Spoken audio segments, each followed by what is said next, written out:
There's a man on the internet. There's a man on the internet.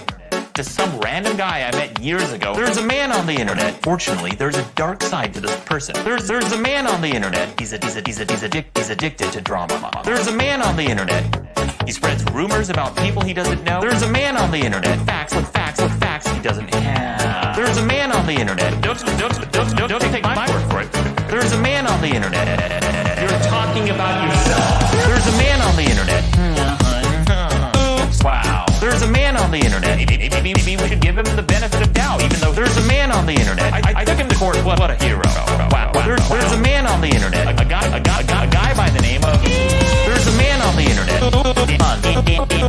Damn it. There's a man on the internet. Maybe I'm the problem. Put it up, people. There's a man on the internet. I tried my best, but lie. There's a man on the internet. What happened next was insane. Rape. Awesome. Rape. That's a threat. Rape. Once you get a taste of that sweet rape. I can't wait. My livelihood. Watch my stream. Leave me the fuck alone. My livelihood. They're just memes. Leave me the fuck alone. Oh. My livelihood. Where is it? Madison's dead. My livelihood. Oh, that's right. Fuck you. Fuck off. Shithead. Here's a small sample of the slander. Talk. Wow. Newsflash. That's protected speech, which is a fucking crime. Here's a small sample of the slander. Lie, gaslight, doc, fuck off. But I'm sure there's stuff I've missed. Nope. Wow. Awesome. Leave me the fuck alone. There's a man on the internet. There's a man on the internet. There's a man on the internet. There's a man on the internet. There's a man on the internet. There's a man on the internet. There's a man on the internet. There's a man on the internet. Maybe I should go see a doctor. There's a man on the internet. SpongeBob, me boy, where's all me money? And where's the customers? Relax, Krabs. I've got a plan. We just need to hit Dankton where it hurts. Squiddy, I know for a fact that puff bitch is watching those camera tapes. As soon as Krabs, Pat, and I hit the casino and start gambling, put that shit on loop so we can find a way into the vault. Oh, and gang, word is that Dennis the Don is now head of security. Watch out for his bitch ass. Yeah, okay, SpongeBob. So basically you want to do an Ocean's 11, huh? Alright then, fuck it. Let's go! Oh, gang, let it bang, don't slang, making paper. Gang, got the gang that we want and we able. Gang, hit his heart with a spade, tapping tables. Gang, we not rushing it through, let one in the chamber. Our money. Yeah, fuck it. Run your wallet, damn. Money. Yeah, fuck it.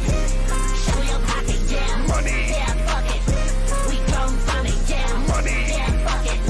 We froze hundreds over. Froze it over. Wallet getting fat as fucking Oprah. Check under my seat, it's not a car, bitch, it's a Cobra. Had to shut him down, fake skin on my loafers. Popped him like a glitter bomb, hot Mark Rover. Cut him melanoma, bleeding like a donor. Fold him like a sulfur, cause I've been overheading, overseeing like a vulture. And I've been making bread and burning off it with that toaster, That's the Sicilian Hussein, B-Way, big trapper, the pink cheek clapper, the dream team better. I'm a state fucker ladder, the diamonds hit a pedal. I drank so much perk, it turned purple in my bladder. We know where you live, like we nerd war. Doodle your ass with that they thought I was stupid, bitch. No, keep my fucking name at your mouth, like the hard R. Gang, let it bang, dope slang, making paper. Gang, got the cane that we run and we able. Gang, hit his heart with a spade, tapping tables. Gang, we not rushing it through, let one in the chamber. Our money. Yeah, fuck it. Run your wallet, damn. Money. Yeah, fuck it. Show your pocket, damn. Money. Yeah, fuck it. We grown from it, damn. Money. Yeah, fuck it. We froze hundreds over. Hey, yo, Sponge, what we doing with our fun? We gon' fucking throw it up, make our money, crib or blood. Let's go kill them like I tell it, spending money in Milan. Fuck up, fall out, we gon' How run. much you smoking? Megatons, yeah, I got the stick, I got the switch, I dumping clips, I let it hit his eye, I run a ship, I Captain Crip, I needle prick, I see him dripping, I. Yeah, it's Mr. Top Scholar.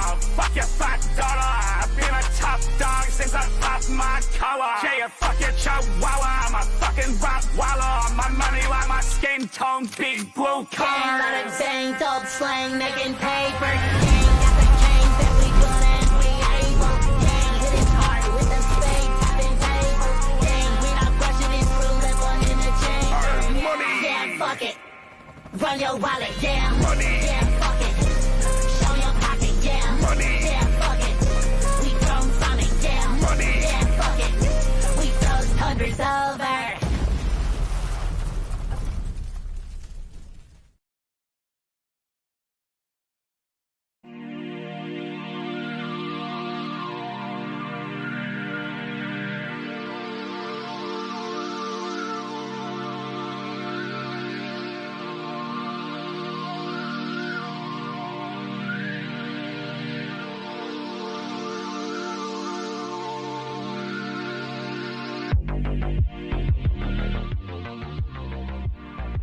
What is up, folks? Late night. Stupenzocast. TDS. TFTDS. Stands for Tales from the Dork Side. I don't know what you guys thought it stood for. But yeah, I don't know. I was editing and watching some late night Love Island. And decided to just go live. I'd missed MMM. Me and Hostman actually watched The Crow back in February, and I had to edit that and get that ready for this week. So I'm a bit crowed out. I agree, that movie is a little overrated in this day and age. Like, if you watch that randomly today, you'd probably be underwhelmed. But yes, just thought I'd go live, chat with y'all. We had a bit of a bust of a show yesterday. Not a lot of people showed up, but it was cool. It was just me and Nadia for a while. Then Boo showed up. We talked about aliens. Then Nadia bounced early, and then some people popped in, and we played some Quiplash, and that was about it. It was fun. But yeah, pretty much to talk about lame alien stuff. Kind of continuing the whole Romulus discussion. There's been some minor drama, but we got Jamalama in the chat, and Lord Toxic. It still holds up. Yeah. The Crow, yeah. The Crow was fun. We liked watching it. We kind of ripped it a new one on Wednesday, made fun of it a bit. I'm excited to watch the sequels, honestly, because I forgot those existed with Edward Furlong. Me and Sammy actually just recently watched an Edward Furlong movie for horror season, so I'm excited for that. The Devastators here. Howdy. How's it going? And we've got Black Lives obviously in here. Black Lives, such a loyal viewer. Adam Gray, what in the actual ass? Yes, and I agree. Suno's bad for you. I'm starting to be able to tell the Suno music, especially when there's vocals or guitar. But I mean, I think it'll only get better after time, which will make all these live streams featuring heavily Suno music they'll be outdated like ass. But yeah, glad you guys are in here chatting, saying what's up. Yeah, as far as like the Romulus thing, it's like love it or hate it. It's just there's definitely this like, and it's not just with Romulus, but I think we're seeing it with Romulus, especially like, basically like a conformists, everyone's got to have the same opinion. Like there's no actual discussion about these movies anymore. It's got to be just parroting talking points that were made popular by some random YouTubers, some more niche YouTubers like 6 or 7 years ago. Your boy Zach, Diversity in Comics. This guy was famous for saying, he was the guy calling the Heather Antos and then the milkshake girls, the fake nerd girls. The fake geek girls is like something he was saying, calling Max Visaggio a man in a wig.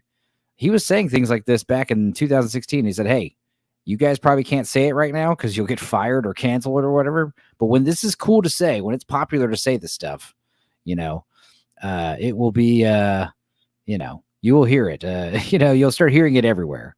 It'll become trendy to say this stuff. And that's kind of what we're getting. Everyone just parroting the same talking points. Yeah, I'm all rommed out. Exactly. Romulus out.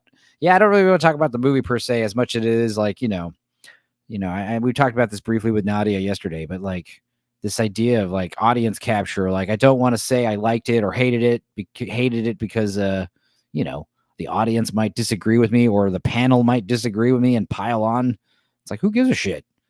Like I was telling, like I've told Leon and I know me and, blue collar have said this many times to each other. Like, all that matters, in my opinion, is that you're genuine. You're your authentic self. Hiding behind an avatar is fine. As long as, if I meet, for instance, Adam Gray, I feel like when I meet Adam Gray in real life, he's going to be the same dude I'm talking to on the YouTube channels, That's really all I give a shit about. As long as you're not it's not some facade, some character I'm talking to. Because that's what I watched Zach for a little bit, and he's no longer my boy. Yeah, Zach is not my boy. Yeah, Zach has been angering people also lately. Diversity in Comics, formerly known as Comics Matter.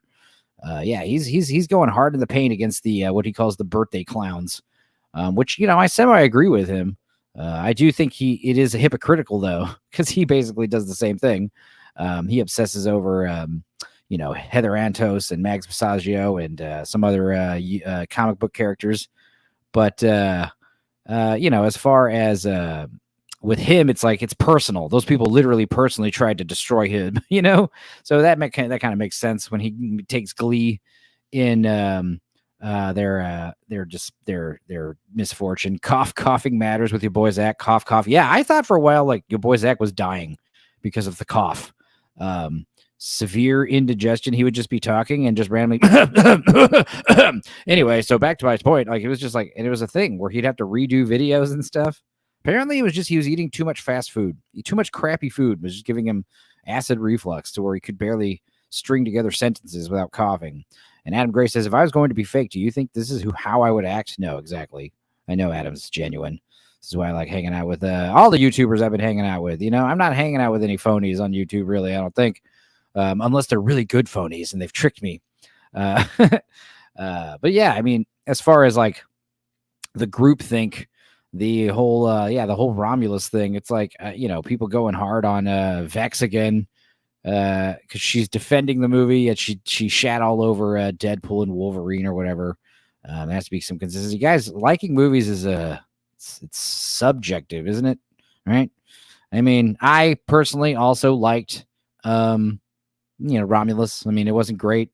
I mean, I agree with Dark Hour. It's somewhere in between like 3 and Resurrections, I don't know if it's better than Resurrections or 3 or which way, it's like, there's Alien and Aliens and the rest, it's how it's always been.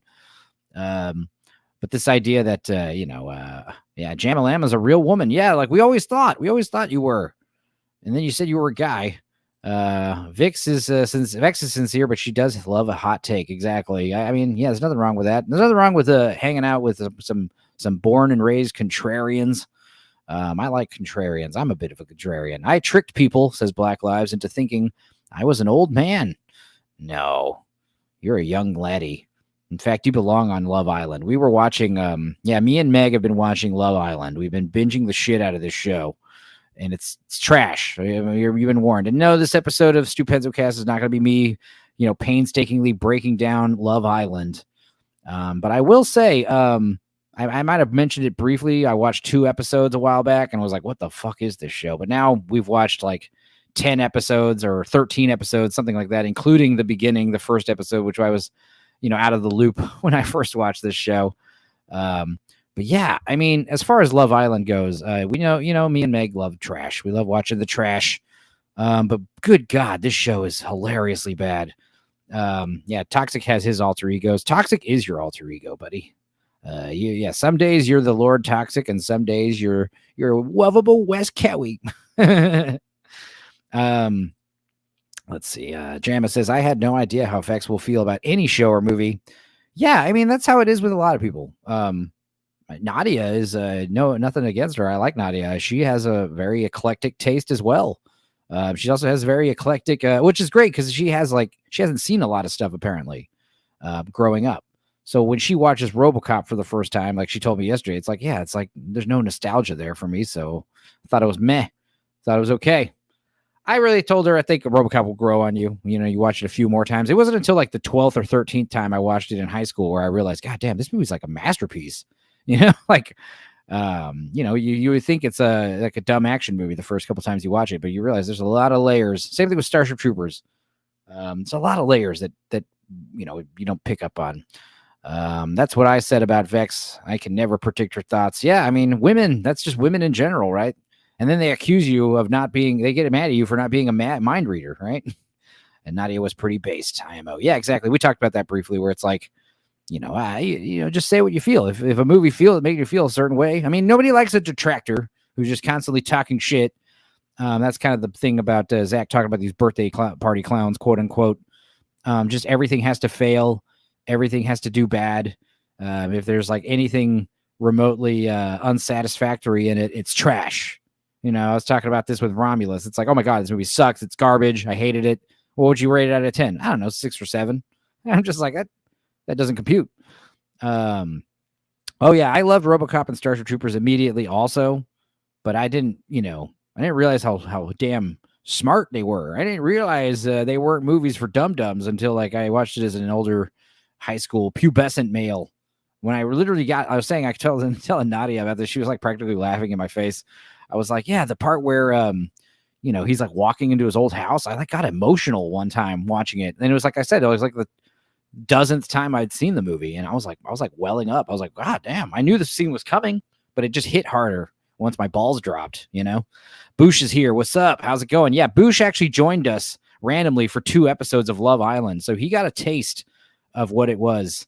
Yeah, she did make fun of me, and rightfully so. I mean, I cried during a movie. Men don't cry.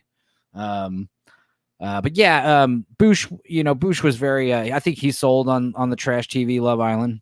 But what I was shocked about, we were watching Love Island, right? And this whole time I thought there was like 15, 18 episodes. I thought there was 10. Then I realized, maybe 13. No, there's like 15 or 18. There's 36 episodes. They're all at least 50 minutes. Some are like an hour and a half. And it's like, holy shit, dude, we got our work cut out for us. It is like quite a daunting task. And apparently I didn't realize this, but the show kind of just finished recently. And there was just recently a kind of reunion show. And I'm literally like not looking at any of the links because I don't want to spoil anything about who won the show or what couples made it and whatever. I'm invested. It's so dumb. I love it. And yeah, and what's funny is like Pizza Hut was trending. And the reason why Pizza Hut is trending right now is because apparently on this last episode of Love Island, there was a lot of Pizza Hut product placement that I am excited to learn more about once I get to that episode. But yeah, for those of you who missed me talking about it previously, the show is basically a mix of like your typical dating show plus Big Brother. You've got all these young, single, eligible bachelors and bachelorettes living in a weird like Barbie house mansion. And right now the location for this US season 6, apparently there's like several, like dozen seasons, but Peacock recently took up the mantle, and there's a Love Island USA. Apparently the show is originally British. The USA version was on season 6. So, I mean, there's like so much. I'm not going to watch all the seasons, obviously. That take years to do. But yeah, basically the idea is there's random strangers. They couple up right away.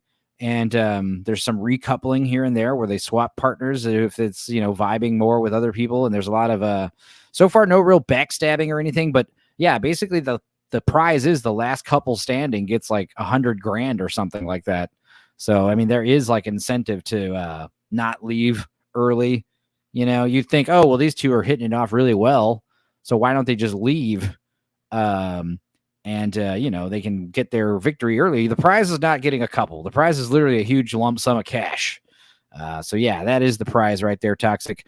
Yes, the makeout competition was gross. I'll briefly talk about that in a second. But yeah, they're really trying to find love, but they're all really, really stupid. Yeah, and they're all, hotties. They all work out. That's what's so funny. The regiment every day is wake up, eat avocado toast. It's all they eat, really.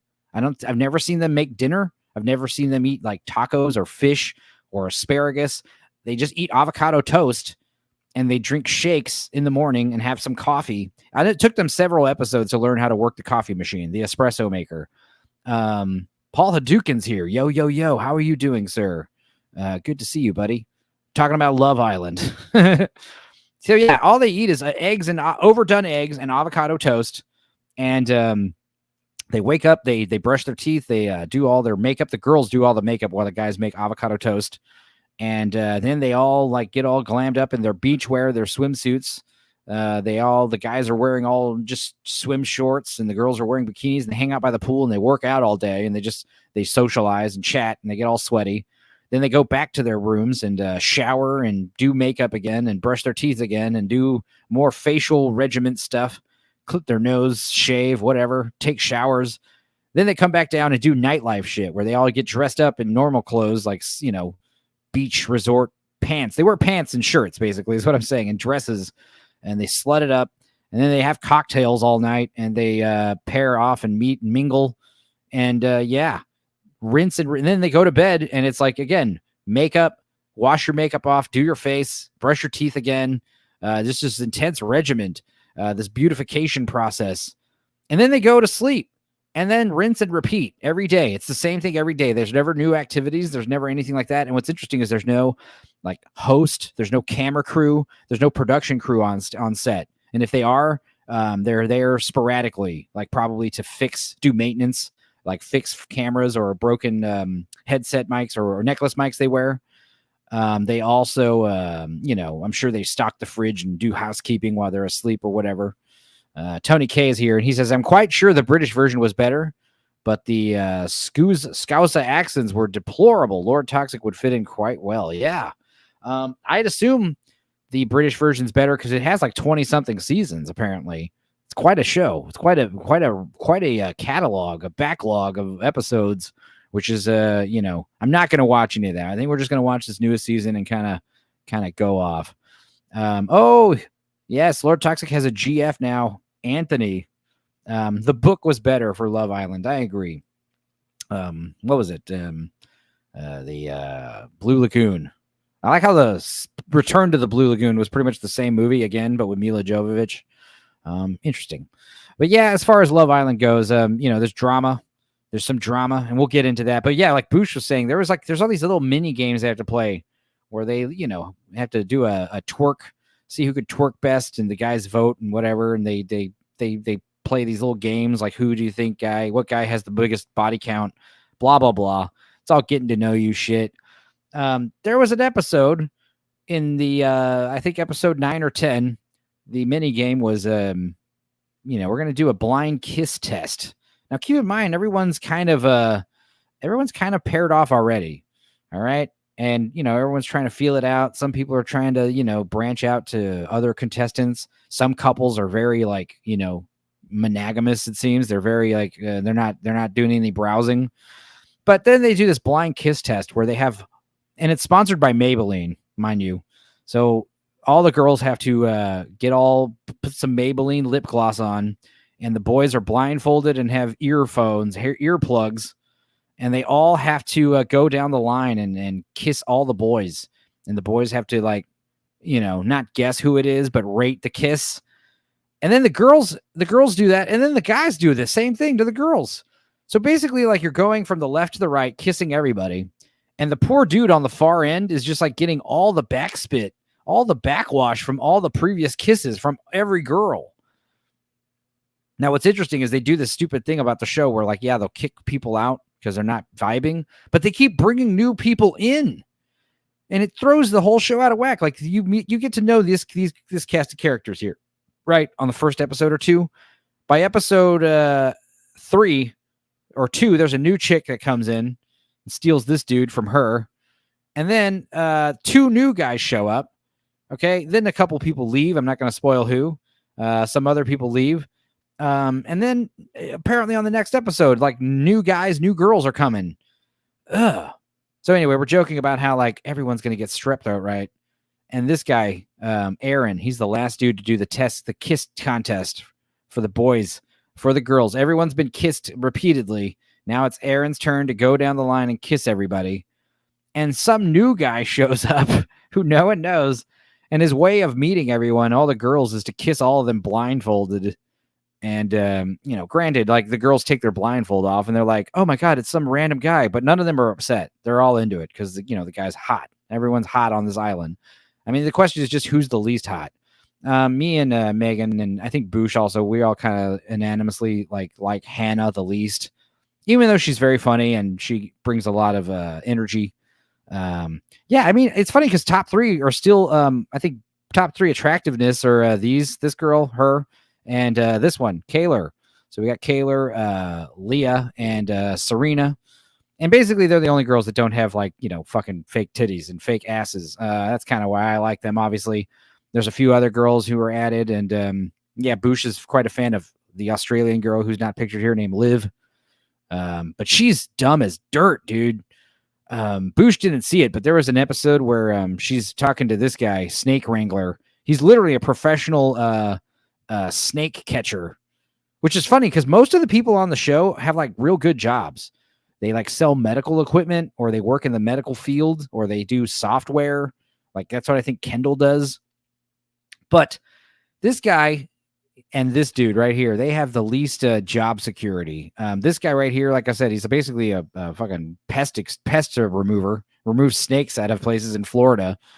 And this guy right here, Cordell, he is an aspiring model / actor. Now, here's the thing.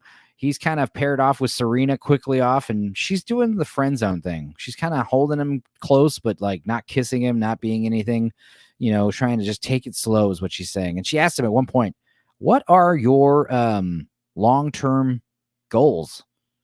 And he says, like, what do you mean? And there's, like, an awkward pause, and she looks at him, and she's like, what are your goals long-term? And he's like, oh, yeah, I'm like, I want to be I'm like trying to act, trying to be an actor. And also I'm like modeling, which is like every woman, no woman wants to hear that when you're talking about your fucking, first of all, she didn't ask you what your job was. She asked you what your life goals were. Life goals. When someone asks you your life goals, you'd be like, oh, I would love to live, like, close to a beach, have a few kids, decent, working in this company, hope to make it to, manager. I don't know. That's what they mean when they say long-term goals. They want, like, a path that you illuminate for them. They don't want you to just say, like, oh, I'm like an unemployed model, basically. And then she kind of expands, like, her disappointment in that answer. And I swear to God, he says, she's like, well, what else are you thinking? Like, what are some of your other plans? Like, and he says, I swear to God, he says, Cheez-Its. I would love to get a sponsorship. I love Cheez-Its. Her reaction to that was totally justifiable. The smile wipes off of her face in like 1 second. She's like, oh, okay. And that's kind of why he's been friend zoned. This guy, the Snake Wrangler, he's talking to our lovely Australian edition named Liv. And one of the dumbest things she said, first of all, she said many dumb things. She's obviously a beautiful woman. She's not here in this picture. But she's a big leggy blonde from Australia, but she's got these like viper eyes and this energy, this tenacity. She's like an alpha girl, and she probably got away with being a dummy for a long time. First of all, Jake basically says, I handle snakes. And she's like, oh, I couldn't do that. I couldn't do that at all. Like, I don't like insects. And he looks at her and he's like, yeah, but they're not insects, they're reptiles. And she literally goes like, oh, like she didn't know. Like she literally thought they were insects.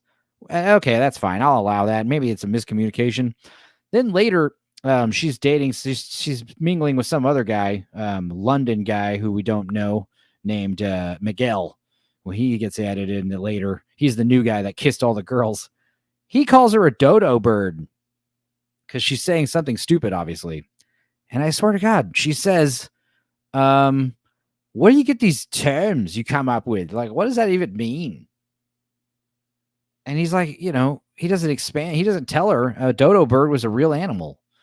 It went extinct for being so stupid, But yeah, she doesn't know what a dodo bird is. That's fine. But she's Australian. And then I swear to God, she's getting to know this Miguel guy. And he's like, oh, I'm about that nomadic lifestyle. She's like, you what? What now? What is it? Nomad? I'm a nomad. She didn't know what the word nomad meant. So, I mean, I don't know. I can't, you could argue that all of these dumb features of this girl kind of make her a green flag because you obviously don't want your super babe girl to be, really intelligent because then they get too smart for their own good. You know what I mean? You want them hot and dumb, or you want them, if you want a smart girl, she needs to be, she needs to look a little plainer. But all these girls are dumb as dirt. It's hard to decipher who's the smartest. That's the real question. Thor Texas says, I bet they know what Keflex is. I'm assuming that's some kind of a STD antibiotic or something. Boosh says it's an animal that went extinct because they were too stupid. Exactly. Yeah. The tiny black chick was really dumb too. She's not really dumb as much as she has this like very annoying cocaine raspy voice. Oh my God. She talks like that. But anyway, the point is, me and Megan have been watching a lot of that stupid show. So it's kind of why I didn't make it for MMM. I didn't make it for a few other things. Also, I've been, working. That's the thing. Lord Toxic, this is apparently news to us. I didn't know this, but apparently asking for the link in the chat of shows is uncouth. So I'm going to stop doing that because apparently it's rubbing people the wrong way. Apparently you're just supposed to be available for streams and, people will ask you to come on when they want you on. Here's the thing, folks. I'm not always available for streams. If I'm asking for the link in the chat, it's because several things are happening. One, I'm not doing anything. I'm not away from my computer. I'm not watching a movie. I'm not cooking something. I'm not, the odds that I am not doing anything. I have nothing to do. That's limited. All right. I have actual job. I have actual in real life hobbies and friends and activities. I have other commitments. I travel a lot. So if I'm actually sitting in front of the computer watching your show, I can actually contribute sometimes. That's the other thing. That's the other thing that has to happen for me to ask for the link. Number two, I have to feel like I know what the hell I'm talking about, what you guys are discussing, and I have to be able to contribute. Lord Toxic, I will send you the link in a little bit. Let me vamp. Let me cook for a little bit. We'll watch some dumb commercials together. But yeah, as far as like,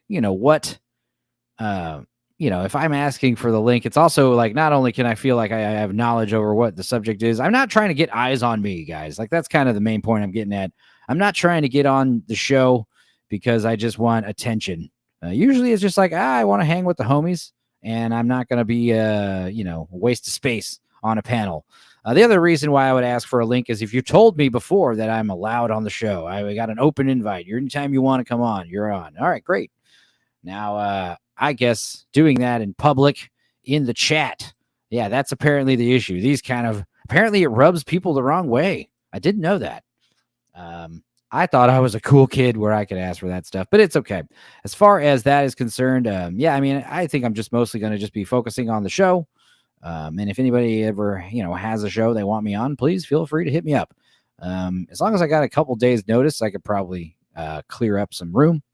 But like I said, if I'm just happening to watch stuff, if I'm free to watch and chat in the chat with the keyboard, chances are I do better on a panel. I could talk a lot faster and better than I type. Some people are funnier when they're written word. I'm not gonna lie.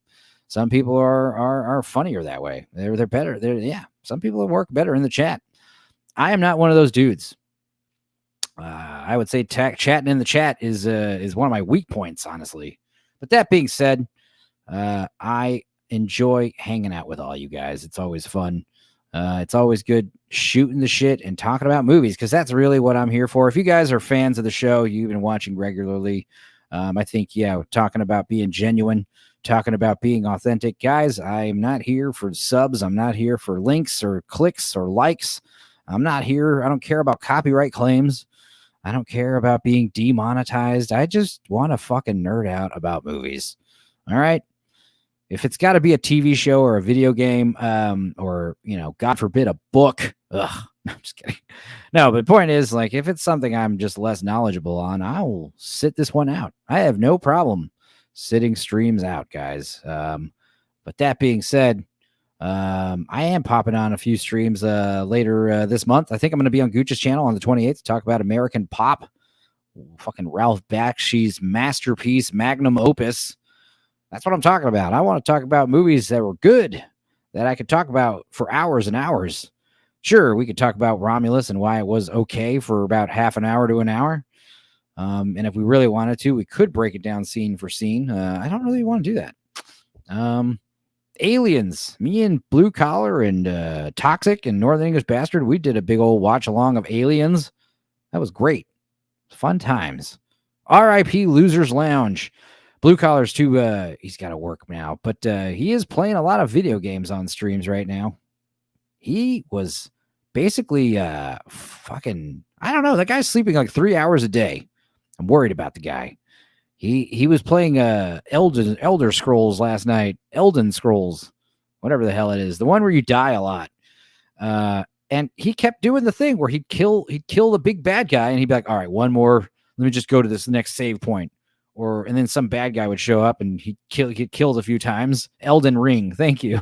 Thank you, Boosh.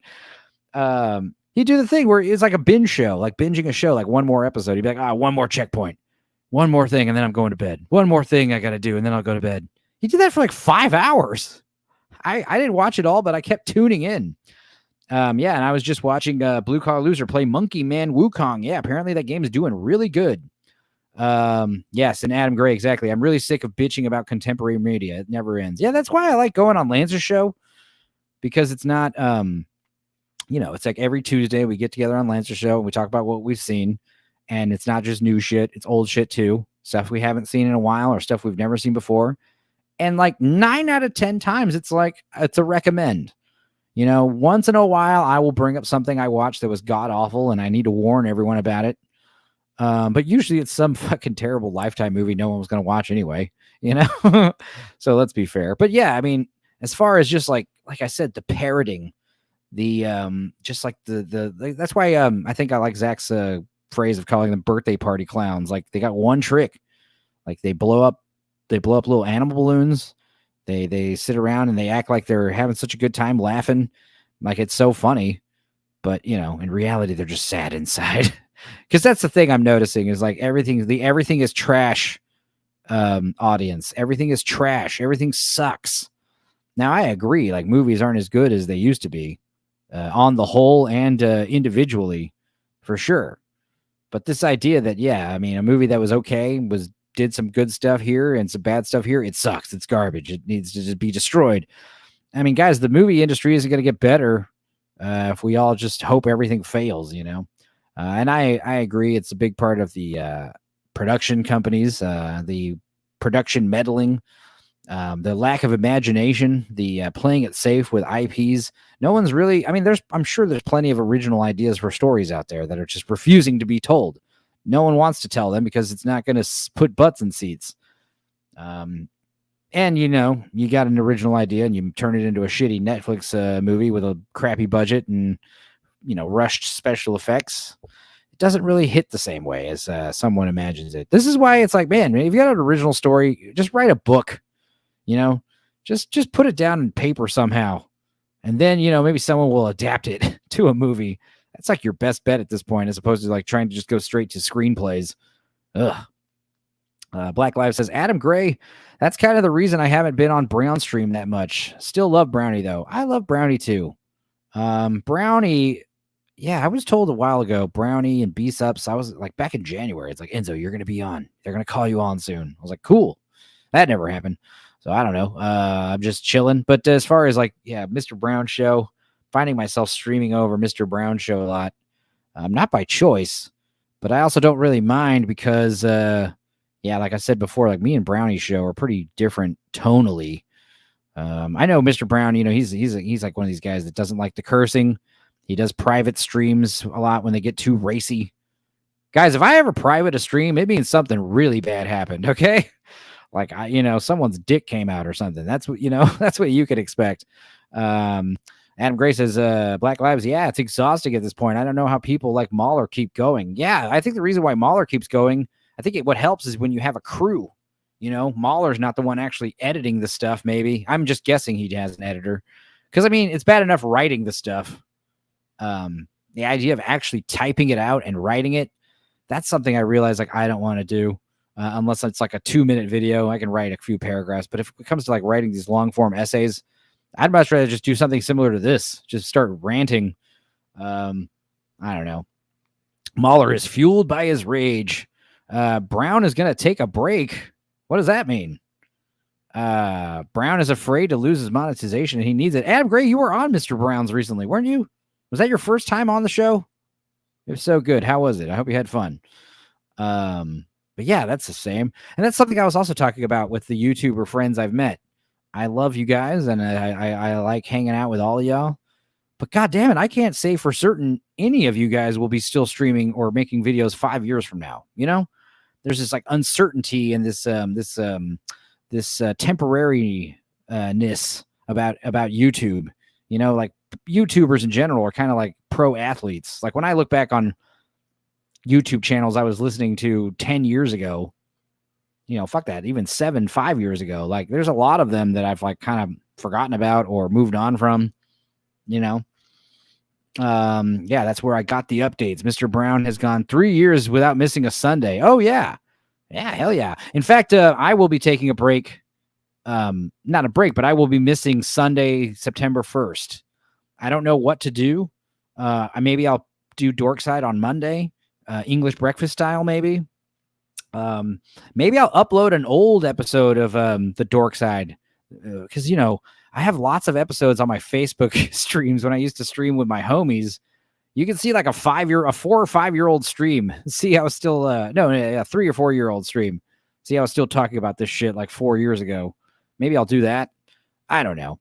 But yeah, the point is I'll be out of town in San Antonio at a pool party. So maybe I will, maybe I'll also say hello from there. I don't think I'm going to bring my computer to a pool party with a bunch of hot chicks. That seems stupid. But Megan was saying, no, do it. That'd be funny. I was like, no, it wouldn't. Hey, Barbara's here. What's up? Hey, guys. Boosh is fading. Good night. Good night, Boosh. Well, thanks for hanging. And yeah, if you ever see us in the theater watching fucking Love Island, you know, pop in. You know how it is. Brown Show was how I met all you guys, Adam and Jay, and then Gooch and Enzo et al. Wow, Jamalama. That's good to know. Yeah. How did I get involved in this whole situation? I met, you know, Lord Toxic and Dark Hour and Blue Collar from the Critical Drinker fan page that they all run. And I met Gooch and Cannoli and all them by going on that Shining stream, talking about that on MMM. And that was a fun one. And then shortly after that, I did, I think it was The Exorcist. So that was great. And that would have been October, I guess, last year. So almost a year. Do it. Upload on OG. Yeah. How's it going, Philly Phil? Glad you're here. Yeah. And as far as this Wednesday, like I said, we'll be doing me and Hostman Socrates, a.k.a. Ziggs. We'll be watching The Crow, the OG Crow. The movie we recorded back in February. And poor Hostman, he was like, when are you going to release The Crow? And he was asking me like that in early spring. I was like, honestly, probably not until the movie comes out. And then I looked it up. I was like, oh, the movie doesn't come out till August. But the good thing is I've had it edited and ready to go for some time. I thought it was going to be copyright fuckery. And that movie, surprise, got no copyright issues. I mean, granted, I did edit it heavily, took out like more than half the movie and obscured the other half of that half with the logo. The streaming condom, we call it. But yeah, you'd be surprised how sometimes it falls, it works, and sometimes it doesn't. And speaking of that nonsense, yeah, I showed Adam this. I showed Emperor Goodwin this. For those of you guys who don't know, what Riff Tracks is, Mystery Science Theater. They're this is Mike Nelson and company. They have a YouTube channel where they upload all their commercials, their coming attractions. They recently did Point Break Live. They have a few full-length movies that they've done, more of the B-side style public domain crap, Schlocktober and what have you. But yeah, Adam Gray is not alone here with his fucking frustration of YouTube. This was very disheartening because not only does it mean that, I mean, I guess it's kind of a good thing because I guess it means that they're not just fucking with you, Adam, right? They're fucking with everybody. It's to the point where even the riff master, Mike Nelson, the guys who invented the game of riffing movies, old shitty public domain movies, they can't even get YouTube on the phone to fix this. Now, I'm sure there's two theories. Like maybe it's all, a false copyright claim and maybe it'll get resolved and the channel will get put back up. I mean, apparently that happened to Adam. We thought Adam was going to be sitting that out for 90 days, even though you're still getting the copyright fuckery on the streams. It appears the channel was reinstated, right? Or the strike was removed, if I'm not mistaken. I didn't actually hear official word, but I saw you guys were streaming, so I just deduced that. But yeah, as far as RiffTrex is concerned, it's like, hey there, RiffTrex fans. You may have noticed that our YouTube channel has been shut down. We wanted to let you all know what's going on.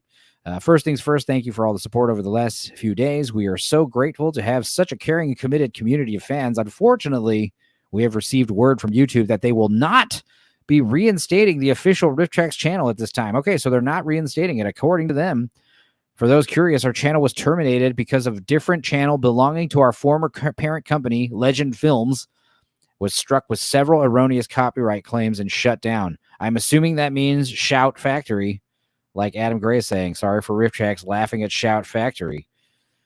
RiffTrex has been a separately owned independent company since 2017, and the RiffTrex YouTube channel had no active copyright complaints.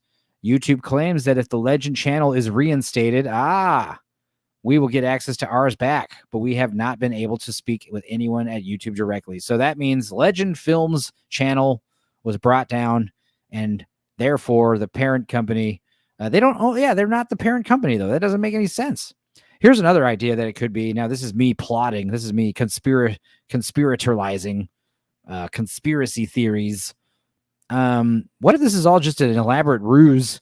What if they just nuke their own YouTube channel in order to get people to sign up for YouTube RiffTrex Friends, which is basically you pay a monthly fee and you can stream all the RiffTrex you want off their website. It could be one of those false flag attacks, like our channel was nuked. By the way, you can watch all of our RiffTrex for $10 a month or whatever on our website. They're not bringing our YouTube channel back up. Take our word for it. It could be that. I don't know. And if it is that, go for it. I think you should. Reinstate it. But also, Occam's razor suggests it probably is just Shout Factory, because, like Barbara Lawrence is saying, Shout Factory has been a giant thorn in our side. Shout Factory seems to think they fucking have the rights to all these public domain movies because Mystery Science Theater riffed them. 90-day detention. 7 days, no YouTube studio, no uploads, no editing, nothing. Oh, okay. So you still have a 90-day strike. So you can't get any strikes for the next however many days. Yeah, be careful with that. Shit. That's fucked up. 7 days, no YouTube studio. It's so stupid. Yeah, they have a vendetta, says Toxic. I agree. Almost all my consider source videos got hit with copyright.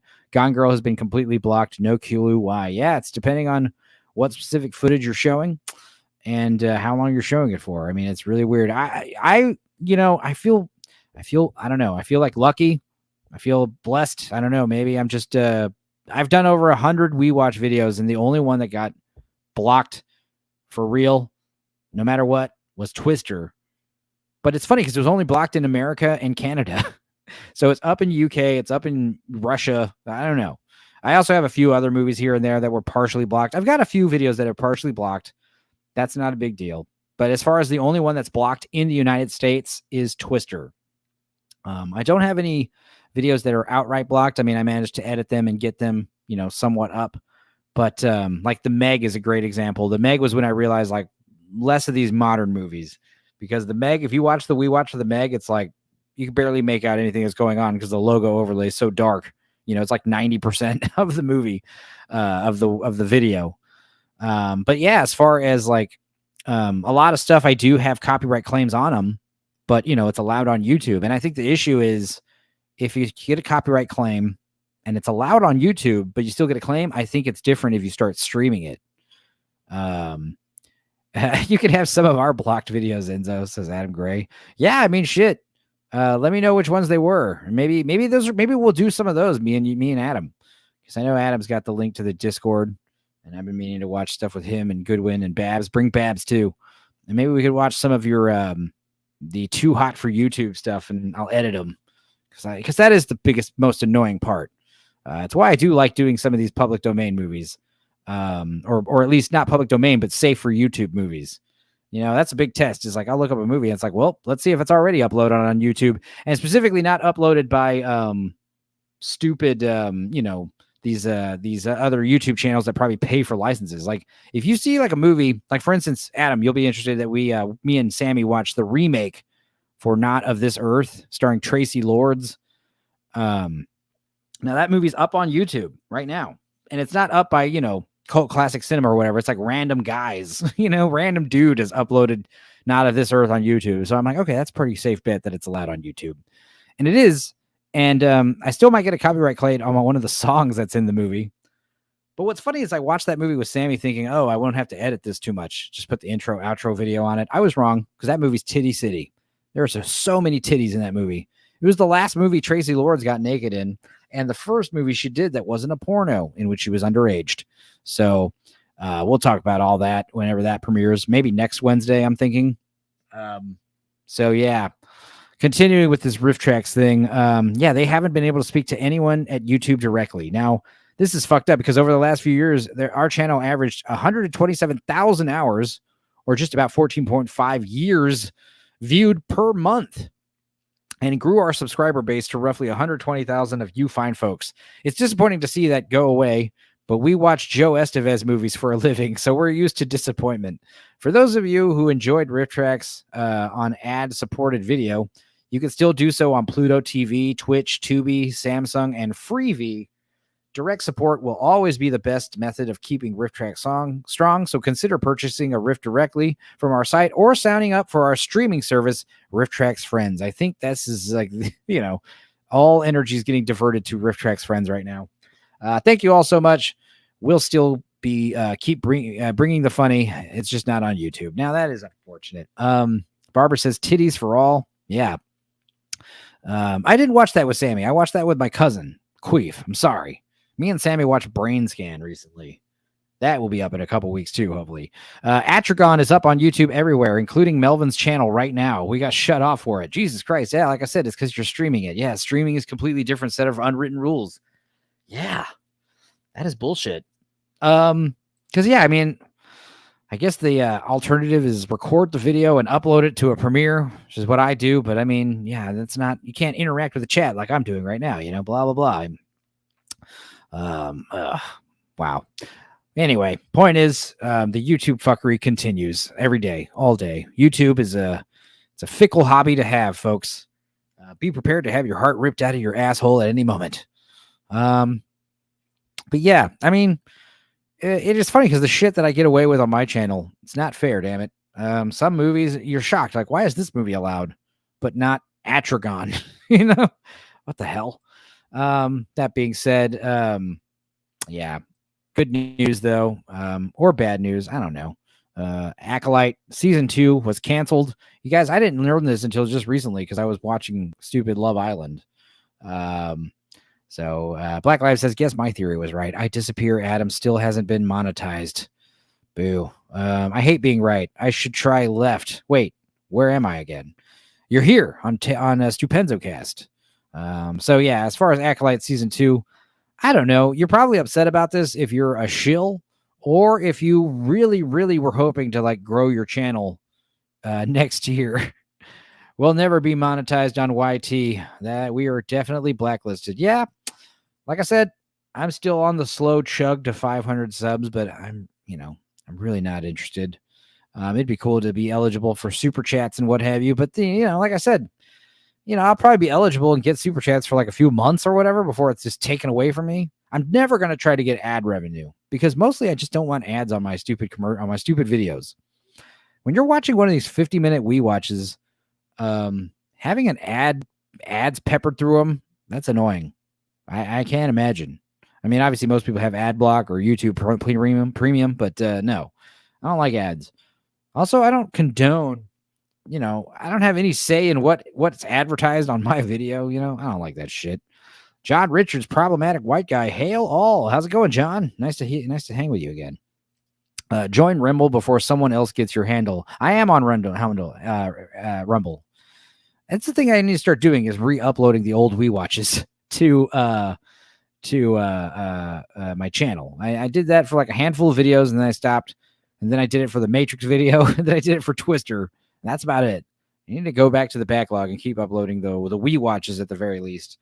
Adam Gray says 500 subs for donations and 1,000 subs for ad rev. Yes, I know. Like I said, I wouldn't mind getting subs for donations. But then again, it's like, if you guys ever send me $5 on YouTube while I'm streaming, I'm gonna try not to make fun of you. it's hard. It's hard. Spend your money elsewhere, please. I mean, I have a job and it's all appreciated. Honestly, it's really all about the lulz.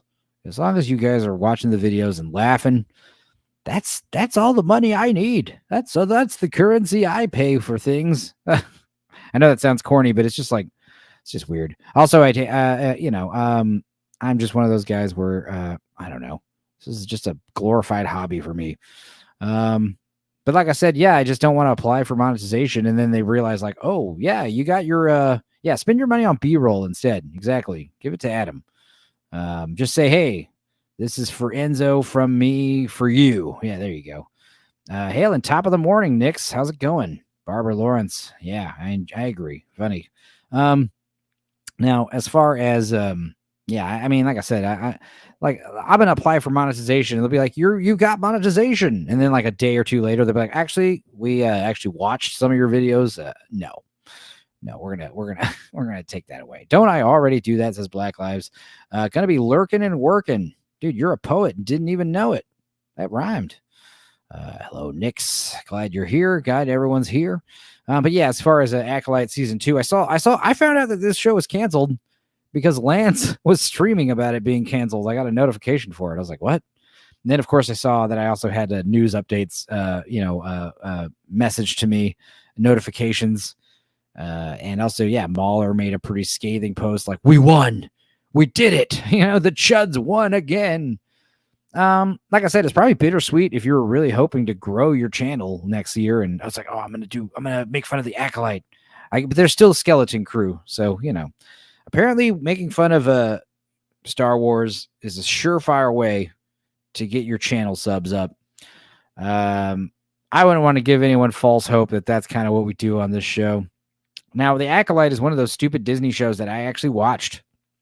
I watched it out of morbid curiosity, and I regret doing so. I watched it weekly, like all the other plebs, mostly just because it was stupid, and I enjoyed laughing at it. And the discussion for some of the episodes, particularly the Power of Many episode and a few others, it was like, wow, this is like not subjectively, this is objectively awful. And it was fun to get on the interwebs and realize everyone's laughing at it. I mean, it's like being part of a big club. However, credit is where credit is due. I remember talking about it briefly with Lance and a few other people. Like, there's some things on the show that were like okay ideas and okay production design wise. And I know AJ, or is it Black Lives? Black Lives is in love with the star Amandla, which is your brain just like malfunctions when you try to say the word Amandla, right? You want to say Amanda. Why is there a random L in that name? It doesn't make any sense. But yeah, I don't know. The show is terrible. I wouldn't have minded if it was good. But if it was good, I probably wouldn't have watched it. Like Andor. Everyone's telling me to watch Andor, and I'm like, let's make a deal. If Andor season 2 comes out and it's even better, I'll check it out. If Andor season 2 comes out and it sucks and everyone hates it and it ruins season 1 and it puts a bad taste in your mouth, I don't want to hear fucking actually Andrew or anybody else talk about Andor again. Okay? Don't recommend it to me. Yeah, a Nambla. There you go, Adam. A Nambla. A North American Marlon Brando lookalike. Yeah. I'm on my way to being a North American Marlon Brando lookalike soon. Shit. Let me shave my head and shave my beard and put on a couple more pounds. Paint my skin white and wear a white sundress. There you go. Let's read this article. I don't really know what the fuck's happening. I mean, it's more gaslighting. I thought the show was doing good. I thought like the haters were just hating, right? The story of The Acolyte will not continue, with Lucasfilm opting not to proceed with the second season of the Star Wars offshoot starring Amandla Stenberg. Sources tell Deadline. You see how I had to like really try to say her name? It's like when you're going over a speed bump and you have to like slow down real quick, because if you go over it fast, you're gonna fucking bust your ass open. Word of the decision comes more than a month after the 8-episode first season of the series from creator, director, executive producer, and prostitute grabber Leslie Headland wrapped its run on Disney Plus. The news is not entirely surprising. No, it's not surprising at all. The Acolyte did okay with critics with 78% on Rotten Tomatoes, but divided Star Wars fans, which was reflected in its overall viewership. Oh my God. Review bombing. Exactly. No. It's never review bombing. It's funny because they always call out review bombing, but they never call out review astroturfing. Stupenzo is watching. You're watching ABS talk about rape right now. I'm learning a lot. Yeah. I'm sure we could all learn a thing or two about rape, both giving and receiving rape. I'm sure there's a lot of stuff that I don't know about because I've never done or received either. I don't know what it's like. I'm sure it's awful. Unless you're into that sort of thing, you kinky bitches. Show bombing is what happened. Yeah, exactly. I agree, Adam. Driven by interest into the venerable franchise, The Acolyte got off to a strong start when it launched June 4th with 2 episodes generating 4.8 million views in its first day on the streamer to rank as the biggest series premiere on Disney Plus this year. Press X to doubt. The tally rose to 11.1 million views globally after 5 days of streaming. Corroborating data, the series made its data to Nielsen's top 10. Hey, Nielsen! Wait, they're talking about the Nielsen rating. Oh, no, they're not. Debut on Nielsen's top 10 original chart in its premiere week at number 7 with 488 million minutes viewed. Boo. Climbing to number 6 the following week. But The Acolyte could not sustain the momentum, dropping out of the top 10 in week 3 after that fucking awful Power of Manny episode and staying off before returning to number 10 after the release of the finale. Yeah. I don't know. Like fellow global streamers, Netflix and Prime Video, Disney Plus has a high viewership threshold for renewing high-end, big-budget series that cost well above $100 million per season to make. Yeah, I mean, at this point, I would assume that if they renewed it, it would have been out of spite. I think the main reason they're not renewing it is because the economy is fucking so shitty, and they know Trump's going to win. I don't know. Lance is the only Nielsen that matters. Exactly. Him and Bridget Nielsen.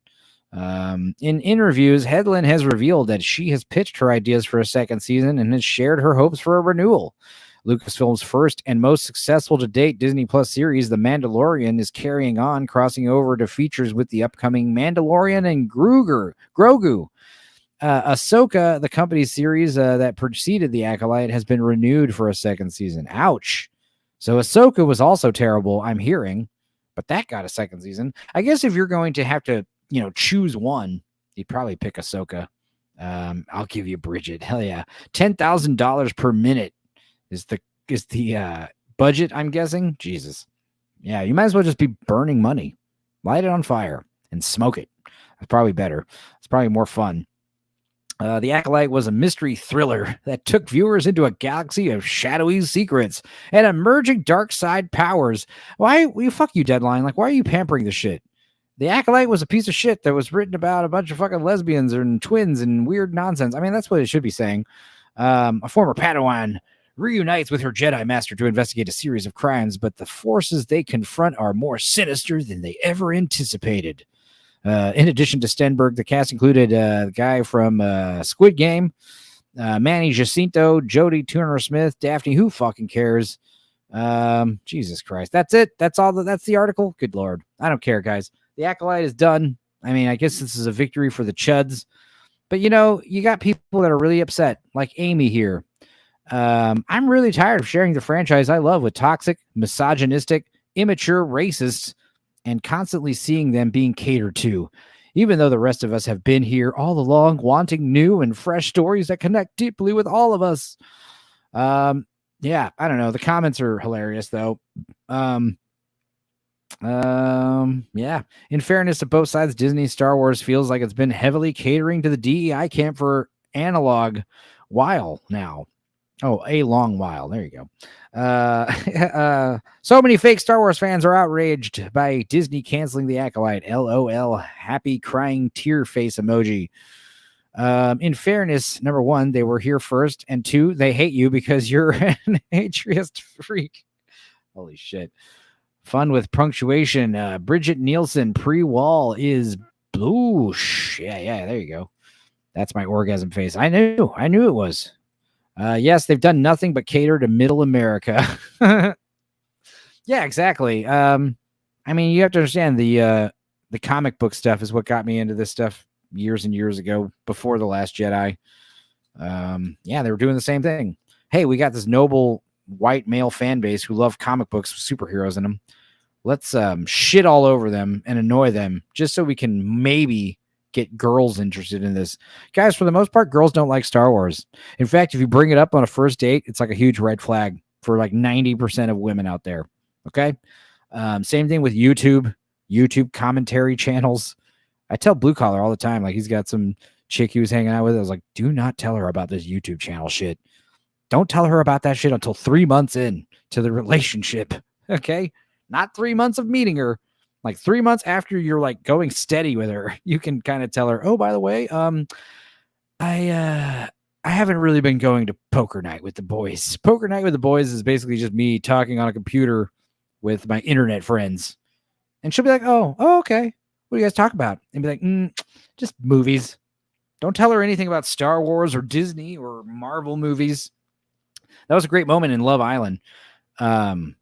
Yeah, some stupid girl on the, guy talking about, oh, I love movies. I'm a huge cinephile.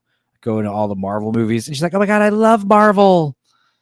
And I just wanted to be like, okay, this dumb bimbo is like, that's the kind of people that are like, I love Marvel now. But then again, it's like, you don't love Marvel. You love those Disney movies, Like, really, let's be real here. If I were to give you a fucking stack of Marvel comic books, you would not read them or know anything about anybody. I mean, that's fine. That's expected. But the point is, like, yeah, that's where we get these fake geek girls. Like, you get this girl saying, oh my God, I'm such a nerd because I've seen all the Iron Man movies. No, everyone watched those dumb movies. That's the thing. Everyone watched them. Everyone liked them. Also, I should be careful scrolling Twitter live on YouTube. Might get a boner in my face all of a sudden. Sorry, your show sucked and got canceled. Meanwhile, I'm sure looking forward to the next season of Andor. I don't know if that's an own. Because, I mean, I never saw Andor. Guys, how good is Andor? Is it really like amazeballs? Is it really fantastic? I don't know. The power of the failure of one, the failure of two, the failure of many. I said this before, but yeah, ever since Walt Disney Company became just Disney, they've been shitting a lot of beds. But yeah, what else we got going on? There's the stupid DNC happening right now. Democratic National Convention. I guess Joe Biden's angry clone came out and did a speech. Hillary Clinton, that satanic witch, came out and did a speech. There's a lot of debate over if the audience is full or if the stadiums are empty or not. There's a lot of protesters for Palestine storming the gates, trying to break in. This is fun. Democrats told you walls are racist and don't work. They told you requiring IDs to vote is racist. They said we need to defund the police. They are putting up walls at the DNC. They reportedly are requiring ID to enter, and they are also reportedly bringing in extra police for the event. That's how it goes. Let's see some of these pictures. There's a wall. There's some audio. Let's turn this on.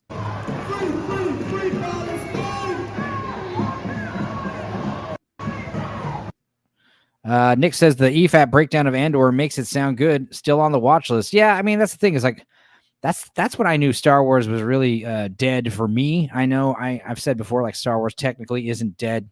There's still hope that it will do good. People are not tuned out completely. It still has the potential to have that spark of imagination like we saw with Baby Yoda.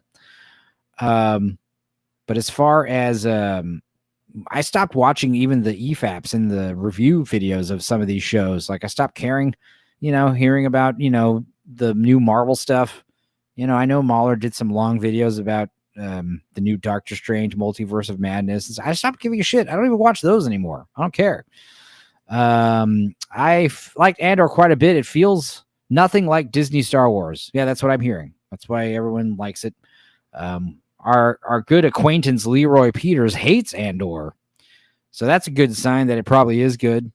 But like you said, maybe after season 2 comes out, yeah, exactly. Like I've joked about this before. Like, I will maybe in 5 or 6 years I'll dust off Andor, give it a shot. On a boring week where I got nothing to do.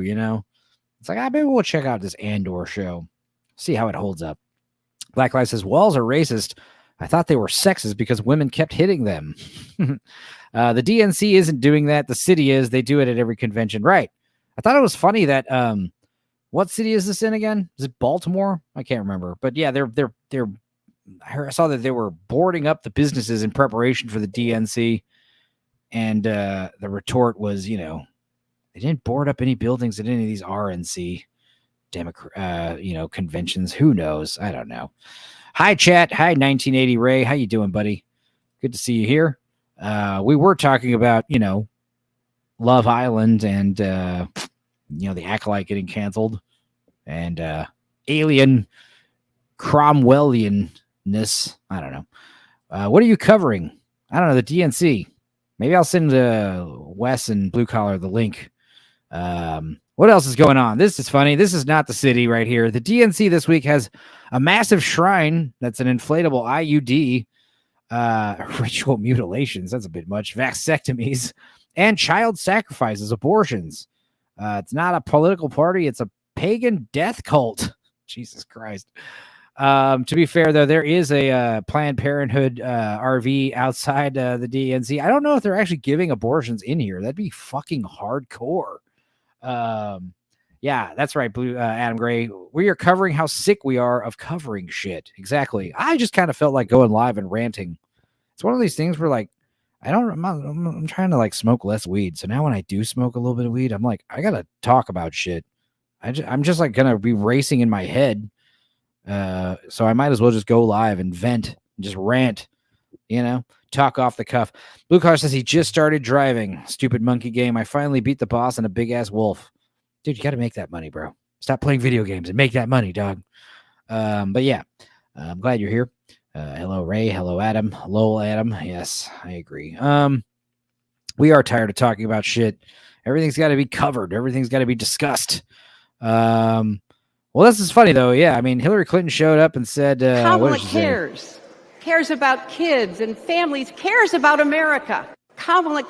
like Benny Johnson says, there are literally abortion and vasectomy vans outside the DNC. Now, here's the thing. If I wanted a vasectomy or an abortion, I don't think I would want one out of a random van outside of a crowded event. What if you get in there, you're going to get a vasectomy, and you find out that the guy has been giving vasectomies all day? He's been doing like 12, 13 hours of solid vasectomies. He's given out like 500 vasectomies today.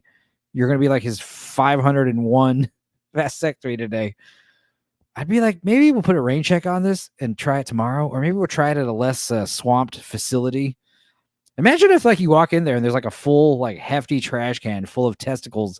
I mean, I know they don't cut your balls off. Never mind. Maybe it's a trash can full of aborted fetuses. Maybe they have like a huge dumpster full of aborted babies. Like, imagine like a line of pregnant women sitting outside of a trailer, like lined around the block. God. Blue Collar says, I put my resume into my old company, just waiting for the phone call. Sigh. So does that mean Amtrak did not call you back? And does that mean you're going to work back for the bus company? And does that mean we can watch another Bomb on a Bus movie when you have time? Now, I know you said something about if you worked at your old bus company, you would work in the garage, which you told me makes less money. I was like, I would think working in the garage makes more money if you're doing like maintenance and moving the shuttles and shuttling and whatever, I don't know, security basically. Adam says Lance's show today was just sealed the case. I'm sick of bitching about media. I'm sick of listening to the bitching. Yeah, right on, man. I'm hear you. I hear you, Bo. That's why I'm excited to talk about American Pop on the 28th. That'll be 2 Wednesdays from now. Next Wednesday on Gooch's channel. They're talking about Perfect Blue tomorrow. Me and Northern English Bastard did a great discussion. I think Critic Hal was with us, or was it Fan Dad? I don't remember. But yeah, we did a great discussion on Perfect Blue, and it wasn't like, oh my God, we're treading new ground and discussing new things. It's just like, no, I just like nerding out. Like, dude, this movie kicks ass, bro. Yeah, what's your favorite part? Oh my God, I love how like the movie's all blue, and then it like becomes red, and then it goes back to blue. Yeah, that is cool. They are actively trying to kill families and reduce the population. Yeah. I mean, they definitely They definitely want less people because it's easier to control. Adam paid top dollar for his vasectomy in cash. Hell yeah. Dumpster babies. Were you a dumpster baby, Adam? Here's the thing. I actually, one of the hottest girls I ever had sex with was this Chinese girl with big old boobies and tight ass body. She was way out of my league. Worst lay I ever had. She laid there like a dead fish. It was the point where I stood up in the middle of coitus, turned on the light to make sure she was still conscious. And I was very disappointed to find out she was. Because it was like, look, if you're going to be laying there like a dead fish, it would make sense that you're asleep, in which case we will, put a pin in this and maybe resume tomorrow. But she was like, stood right up like, what's wrong? Why'd you turn on the light? I'm like, you're just laying there. I thought you were dead. She's like, no, let's do this. I'm like, Jesus Christ, you're just like staying there. Also, she had a massive bush that was like, I'm talking like I could comb it. You know what I mean? It was big and thick and long. And the other thing was why I bring her up. She was a dumpster baby. She was literally a dumpster baby. Someone discarded her in a trash can in California. And she had made in China tattooed on her ass. She was a wild girl. Driving is better money than shop work. Yeah, I guess that makes sense. Blue Collar says, yeah, I'm 100% going back to the garage. I am not driving anymore. Yeah, exactly. It's probably not worth it because, like, you're in New York. You might get fucking stabbed or mugged or just deal with drunk idiots pissing on the bus all the time. Blue Collar says, I won't lie, Enzo. Not having Leroy on today was a blessing. Yeah, Leroy Peters coming in with hot takes every time. Always trying to associate every movie with modern day slavery. My road rage was way over the line. Had to quit driving. Oh, man. Yeah, it's not cool. I am a very chill driver.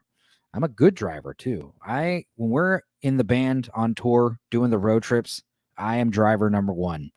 I am the guy who can drive for like 18 hours straight. I'm the guy who can drive the longest. I'm the guy who people tell me, like, I've had band members and friends of mine tell me, Enzo, I always feel so safe in your car when you're driving. I drive like an old lady. I'm the guy who uses my signal, and some asshole cuts me off. I just kind of laugh at him. I'm just like, look at this guy with his tiny dick. I rarely get upset. In fact, one time, I'll tell you a funny story. One time I was driving. It was like East 6th Street, East downtown area, Austin, Texas. And, that East area, east of Red River area is just like traffic lights. And around certain hours of the day, it's just, stop and go all the way through all those blocks. And I remember seeing this guy trying to get into the road, trying to turn right in front. And I stopped and let him go in front of me so he can turn. And now he's in front of me. And the guy behind me is like fucking about to like hit me. He's like pulling right up to my car, honking at me, telling me to go. And it was what's great great positioning I was in where I could see his face in my rear view and my side view mirror. And I made sure to like really make fun of him for freaking out because he's like, go. I'm going to get on camera for this. This is why I don't wear my sunglasses. I don't have the light. This is what this room normally looks like. It's like a dark void I'm in. But yeah, I saw him like, hurry, go faster. And I'm just like looking in the rearview mirror like, dude, I'm letting someone in. And I just kind of looked at him like, what's your deal? And he made this face like, and it was embarrassing because he has like family in the car with him, and you could tell the wife was like embarrassed. And then I swear to God, like another light or two, the person that I just let in front of me stops and lets someone else in. And that's when I looked at the guy again and I started being like, oh, are you going to freak out now? Are you going to go ape shit because someone let the guy in? It's like, dude, we're all stuck in the shitty traffic, dude. And it's 100 fucking degrees outside. So chill. Also, it's not worth getting your blood pressure up. Same thing with like these movies, like getting angry about these stupid movies. Like, I mean, yeah, it's always fun to laugh at these stupid movies, to have a good group hoot, just kind of making fun of, God damn, that movie was stupid. Oh, God damn, that weird looking creature at the end of Alien was strange, love it or hate it. But this idea of like, oh my God, the franchise is ruined. The childhood is destroyed. That was only cool for about a year or two right after The Last Jedi came out. That was the only time where it was like trendy to do that shit. And it was like, we were all finding peace of mind, you know? We were trying to make sense of the nonsense, you know? Now we are like 6 years later. So I think it's 7 years later. 7 years later. Let's chill out, guys. Like, you know, remind me of WoW. Yeah. No, dude, imagine working a 10-hour day and literally never getting a lunch break or bathroom break. Oh, yeah, that sucks. I can see why you don't want to do that. Honestly, dude, if I'm ever in the garage or I'll join on my phone on a bus. He is chill. Or I'm chill. Someone's chill. President Trump is trill. President Trump is chill. He's chill and what is that a combination of? Anyway, MAGA indeed. President Trump, always glad to have you. We're rooting for you, buddy. I can tell you 100%, says Blue Collar, as a driver, I made $5 an hour more than being in the garage. And I've never been more miserable in my life as a driver. Yeah, I mean, I guess that's why they say, that's probably why they pay you more. George Lucas didn't ruin my childhood. He ruined my adulthood. Yeah. Yeah. The New York state laws are very flexible. No joke, Enzo. I've pissed in many Gatorade bottles. Yeah, I mean, here's the thing. If the fucking bus passengers are allowed to piss on the bus, surely the bus driver who's not allowed to take breaks should be allowed to pee in a Gatorade bottle.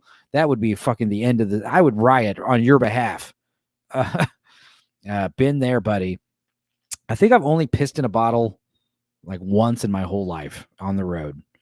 I'm one of those guys where I can just, you know, yeah, if I had to pull over, I mean, I'll just pull over on the fucking side of the road, piss on the road, which I don't like doing either. I hate it when I'm like with the band and they're like, pull over, let's all piss. I'm like, no, God damn it.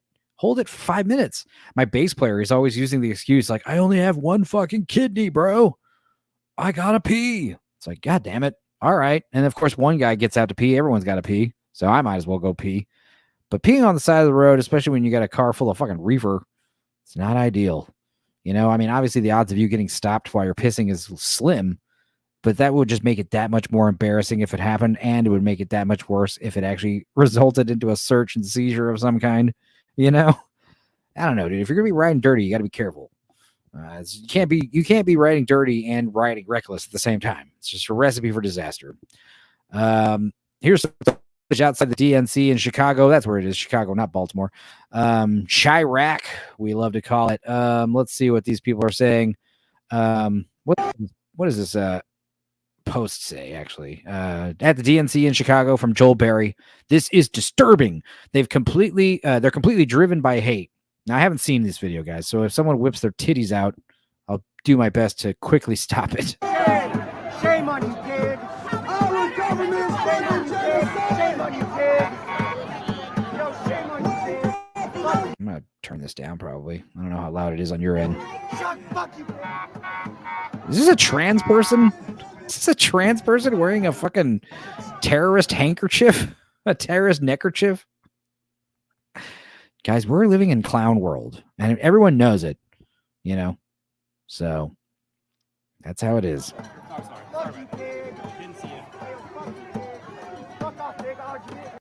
It's so funny that these people are literally about to vote an actual cop into the White House.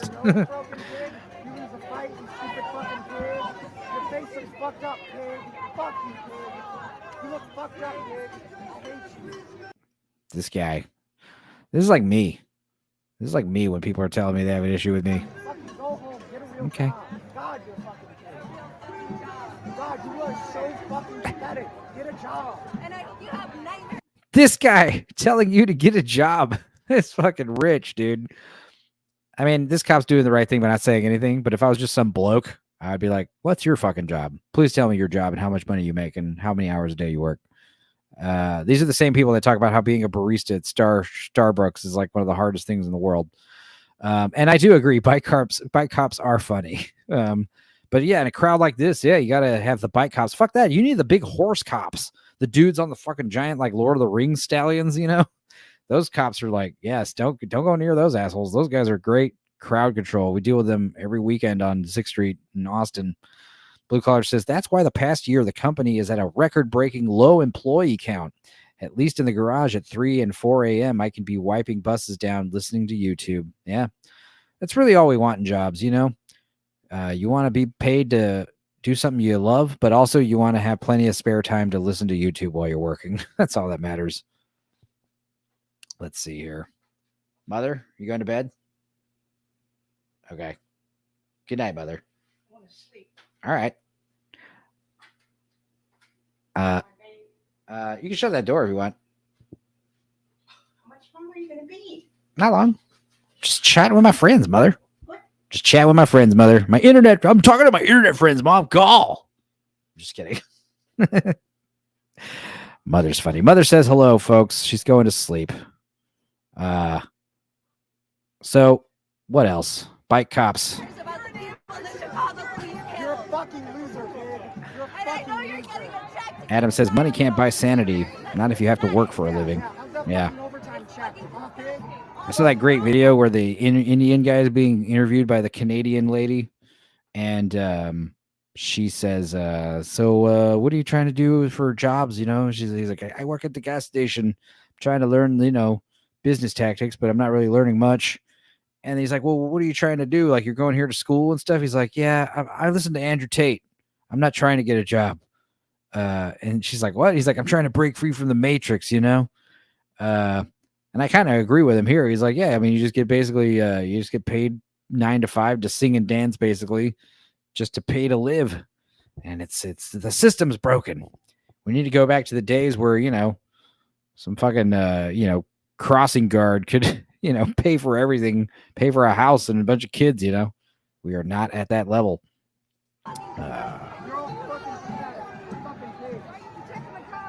Again, this is more projection. You always have pathetic people. They love to lash out at people and call them pathetic. These are police officers, okay? I mean, I know the bar has been lowered on what it takes to become an officer of the law. But that being said, you're just trying to find someone to vent to. Everything that you're saying, get a job, you're pathetic, no one likes you. These are all things, deep harbored, feelings these people have about themselves. Their imposter syndrome is showing.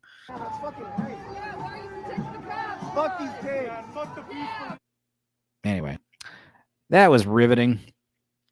I guess we'll talk about a couple more stupid, funny pictures. Oh, yeah, Kamala Harris. This is what I want to talk about. Kamala Harris is a fucking alcoholic. This is painfully obvious. Let's see here. What are they saying? Kamala finally took questions from the press. It went exactly as you would expect. It's easy to see why they don't let her do this. Let's see here. Economic policies last week. Yeah. Can you explain how you're going to pay for those? And can you give us Mother a sense says of hello, what Adam. policies you want to unveil going forward? Sure. Well, Hello you and good just night look to at it Enzo's in terms mom. of Yes. what we are talking about, for example, around children and the child tax credit and extending the EITC. That is, it's at $6,000 for the first year of a child's life. The return on that investment, in terms of what that will do. Black Lives. Kamala looks too much like my crazy aunt. Yeah, well, still would, honestly. If we're going to be honest, she's the only president candidate I would bang.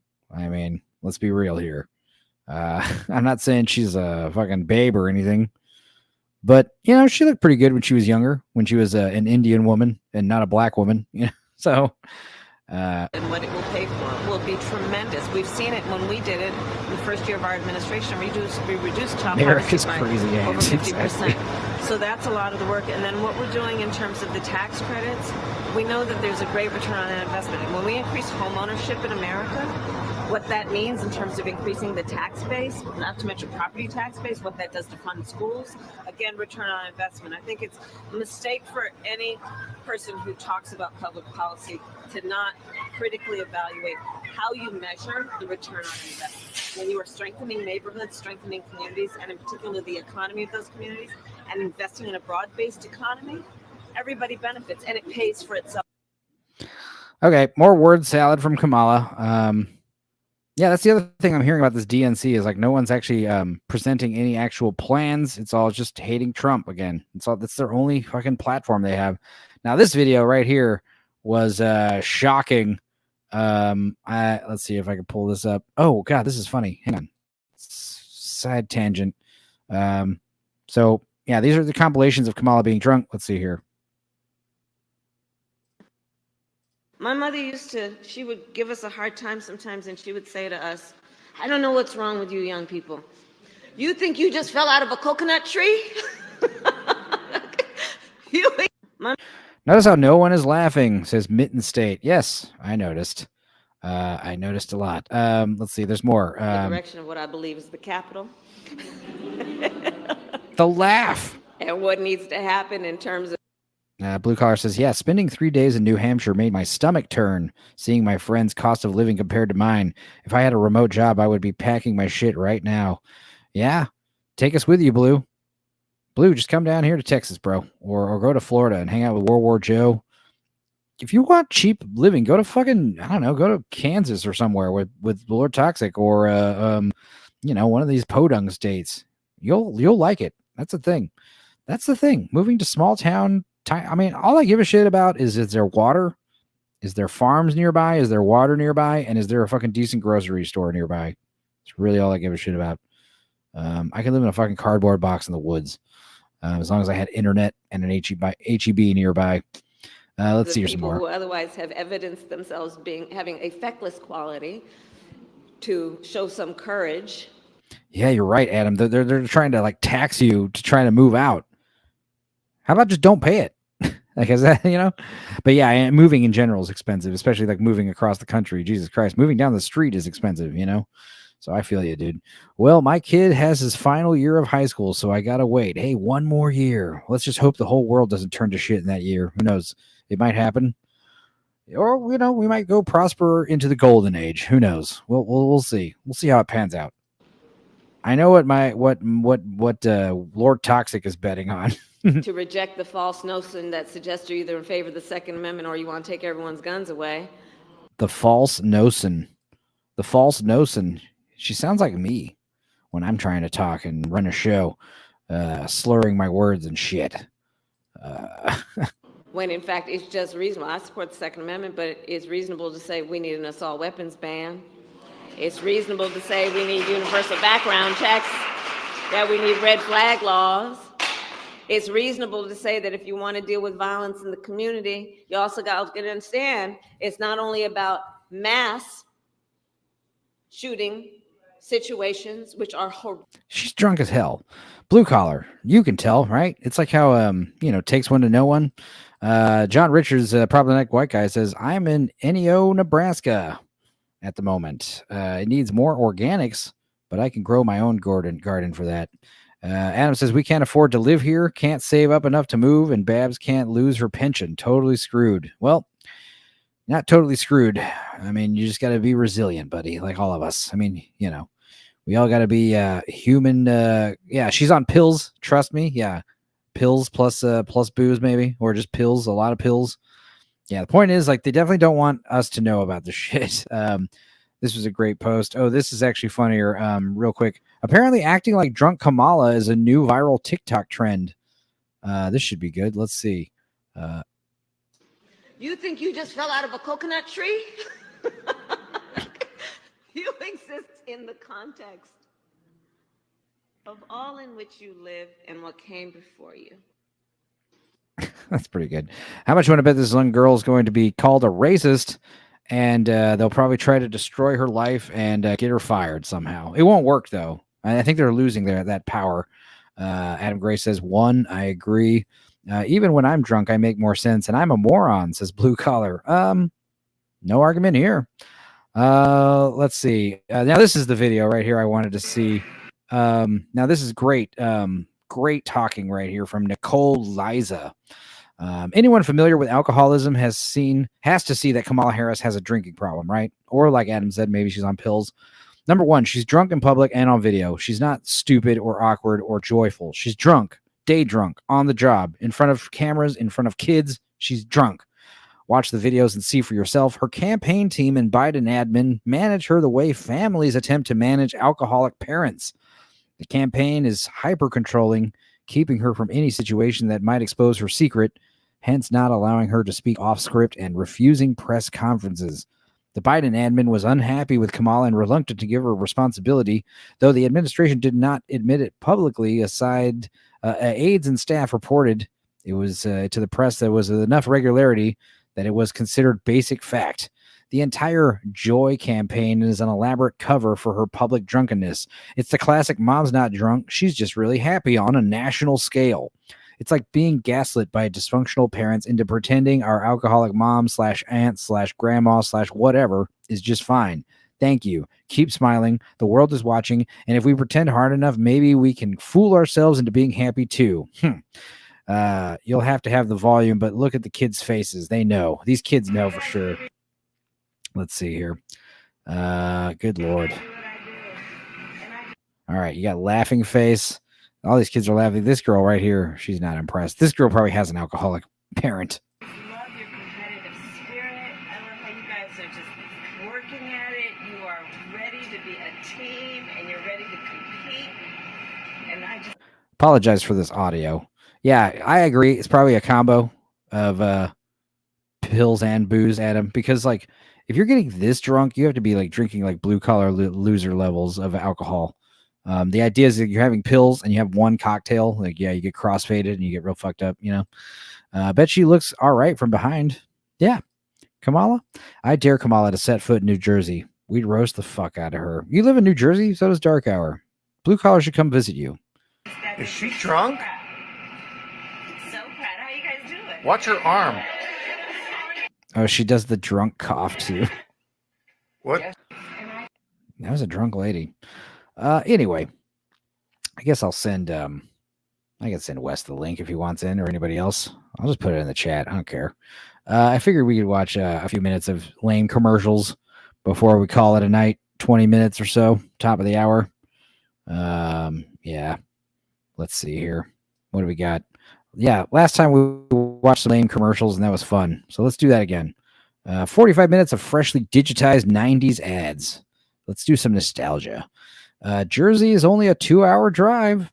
That's there you go. Open invite. Next time Blue Collar and Dark Hour go see a shitty Zack Snyder movie in the theaters, Black Lives can come along. Oh my God, the Dark Hour and Black Lives meetup would be epic. I agree. The three of them. You guys should cross swords.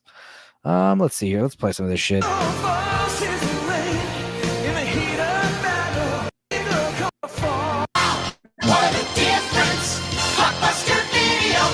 Blockbuster Video. Wow, what a difference.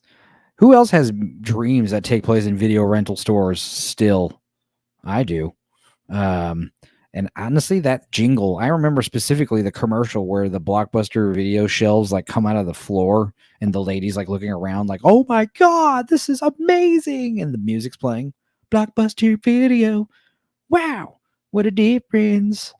Next time we will live stream. I'm going to start calling it that. We're not live streaming anymore. We're live streaming. There you go.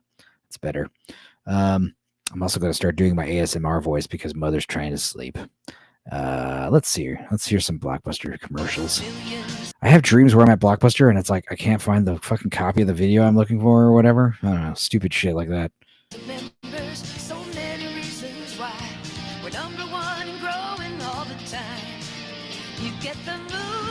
I got the fucking, who was that? The president, the head of the CIA with his Blockbuster card.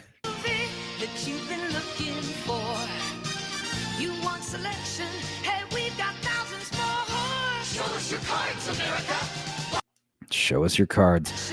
I like how this woman right here in the passenger seat looks like Rutger Hauer.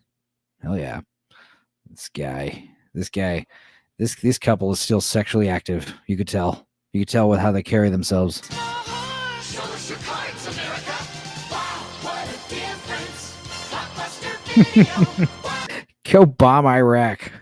Before you bomb Iraq, here's some Blockbuster cards I'm going to show you. I miss the 90s. Show us your cards, America. Diet Right. Seems like a fake soda. There we go. Diet Coke. Diet Pepsi. It's Diet Coke that's the winner, right? Everyone likes to have more than one flavor of diet soft drink. Diet Right. The only brand of diet soft drink with no sodium, no caffeine. Oh, this is literally a commercial for Diet Right. I don't know what the fuck that is. It's a great tasting flavors. Looks like we got. I like how they call out Pepsi and Coke. It's so rare when you see like the competitors in the commercial. Like, oh yeah, you like Coke? Coke sucks. Do they have to pay to put Coke in the commercial, just so they can shit on them? You like Diet Coke? Well, Diet Coke only has one flavor. Diet Right has several flavors. So suck it, Coke. Suck it, Pepsi. You guys can suck our dicks. We're Diet Right. Yeah, Diet Right. In a small town in Kentucky, he was perfecting his original recipe chicken at an age when others were retiring. And what began on a small town stovetop soon appeared on tables nationwide. That is all true, by the way. Colonel Sanders didn't do anything with his life of note until he was like 65 years old. That's pretty awesome. I mean, that's not true. He did other cool stuff. He lied about his age, joined the military when he was 16 and got stationed in Cuba during World War II. He ran away from home because of his drunk stepfather when he was like 12 or 13, something like that. He never graduated high school, never did shit with his life. By the time he was an old man, 60 years old, 60-something years old, he found himself working in a gas station in Kentucky.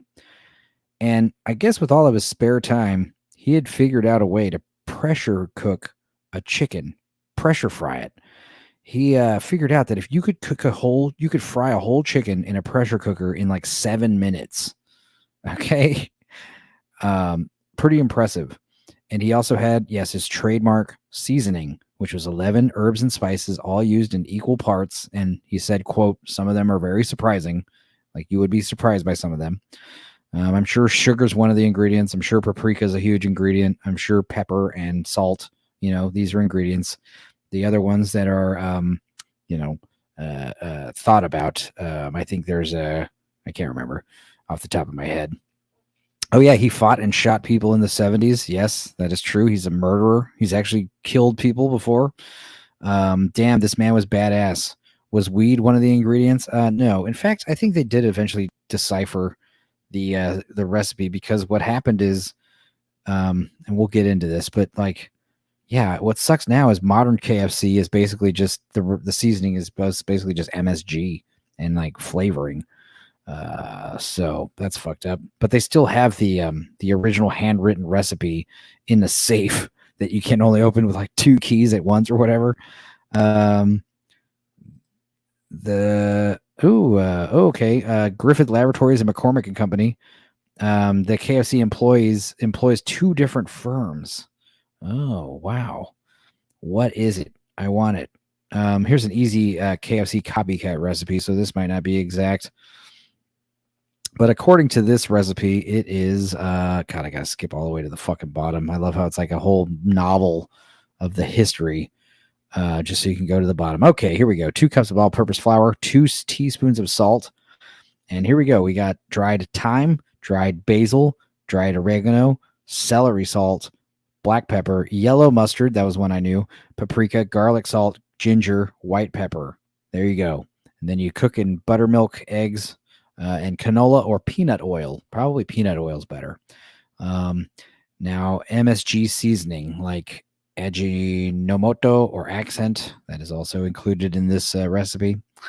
But anyway, like I said, Colonel Sanders found himself as a gas station attendant in Corbin, Kentucky. He owned a gas station, and he had like a sign that said fried chicken for sale. And people would be like, oh, hey, we're on the road getting gas. You want some food? This guy's selling chicken. Yes, we would like some fried chicken. And he'd be like, all right, come around back. And you'd follow this old man. You'd follow this old man behind the gas station, and he'd take you inside a door into his living quarters. Like it was like some living room setup that he had in the fucking back of the gas station that he lived and slept in and ate his own dinner table. And he'd be like, take a seat. And then fucking 7 minutes later, he'd fucking have a fried chicken, like pieced up, ready to go. And people were like, this chicken's amazing. This is the best fried chicken I've ever had. I think by the, 20th or 50th or 100th time you've heard that, you're like, all right, I got to branch out. And what happened was they were building a huge superhighway nearby, which meant that his gas station was going to be, subverted. So they wouldn't be, he wouldn't be getting enough clients anyway if he'd stayed there. So he proactively decided to open a restaurant off of that interstate that they were building. And he had like a giant diner, right? And it's like, you know, it was a huge diner where they served everything. Burgers, shakes, fries, whatever, chicken, fried steak, all that shit, fried chicken. And Dave Thomas, who you know from Wendy's, he got to start working at KFC, and he was the guy who told him, simplify the menu. Nobody gives a shit about the burgers, and the everyone can get burgers. The main attraction here is the fried chicken. The fried chicken is the best thing on the menu. Everyone loves it. So just serve fried chicken and the sides that go with the fried chicken, and that's it. And also the bucket of chicken, like a bucket filled with a whole chicken, 10, 12 piece, whatever, put in a bucket. That was also Dave Thomas's idea. So after that, it's like, okay, I'm going to franchise.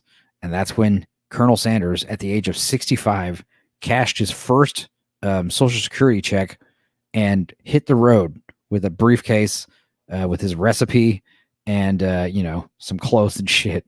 And apparently, according to urban legends, he got like denied like 100-something times.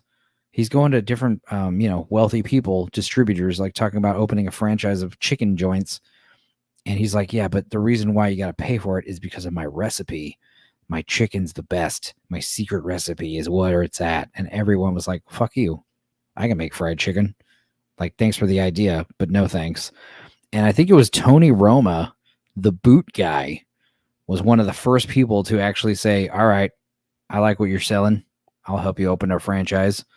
So they opened a few restaurants, and obviously, you know, like drugs, like they start doing good. They start getting money, you start branching out. And by the time 1988 rolled around, I think it was like 3 years or something. No, it wasn't the 80s. I think by the time Colonel Sanders was like 68, I don't remember what year this was. It was like basically 1980, I think, is the year that he decided to sell.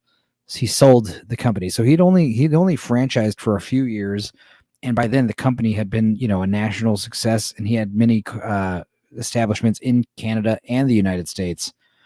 And he eventually decided to cash out because he was an old man and he'd been working hard, and it all finally paid off. So he sold the entire all the American franchises. He kept the franchises in Canada, and he sold them for, guess how much he sold all those franchises for? He sold them to the Yum Corporation for $2 million. That's it. $2 million. He could have probably got $20 million, $200 million. It's probably what it would have been worth. He sold it for $2 million, so that's a fat paycheck for an old man, obviously. And like I said, he still retained ownership of all the Canadian Kentucky Fried Chicken, so he was in a good spot until basically as soon as he signed the papers, they started fucking meddling with the recipes. And it's funny because in his later years, it's kind of like Boogie Nights. I've always joked how I wanted to see a movie about Colonel Sanders with Burt Reynolds.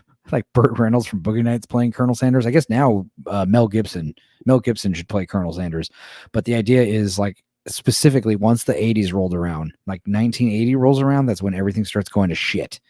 And Colonel Sanders was sued by Kentucky Fried Chicken, or at least the ones owned in America, for defamation because he was like on record saying, they fucked up my recipe. I think he's quoted saying, I had the best goddamn recipe for gravy. I had the best gravy in the world. And those sons of bitches turned it into a watery cardboard paste. So he was not happy with what they were doing.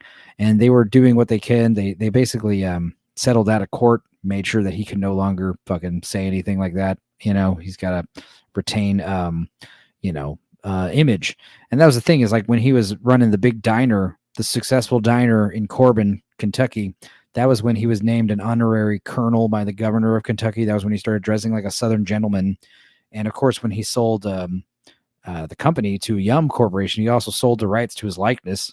So like his fucking face is plastered all over this chicken that he can't stand by anymore. And of course, a few years later, he died of old age. And then once that happened, it was just piss all over this man's legacy. Who cares? We'll start selling grilled chicken.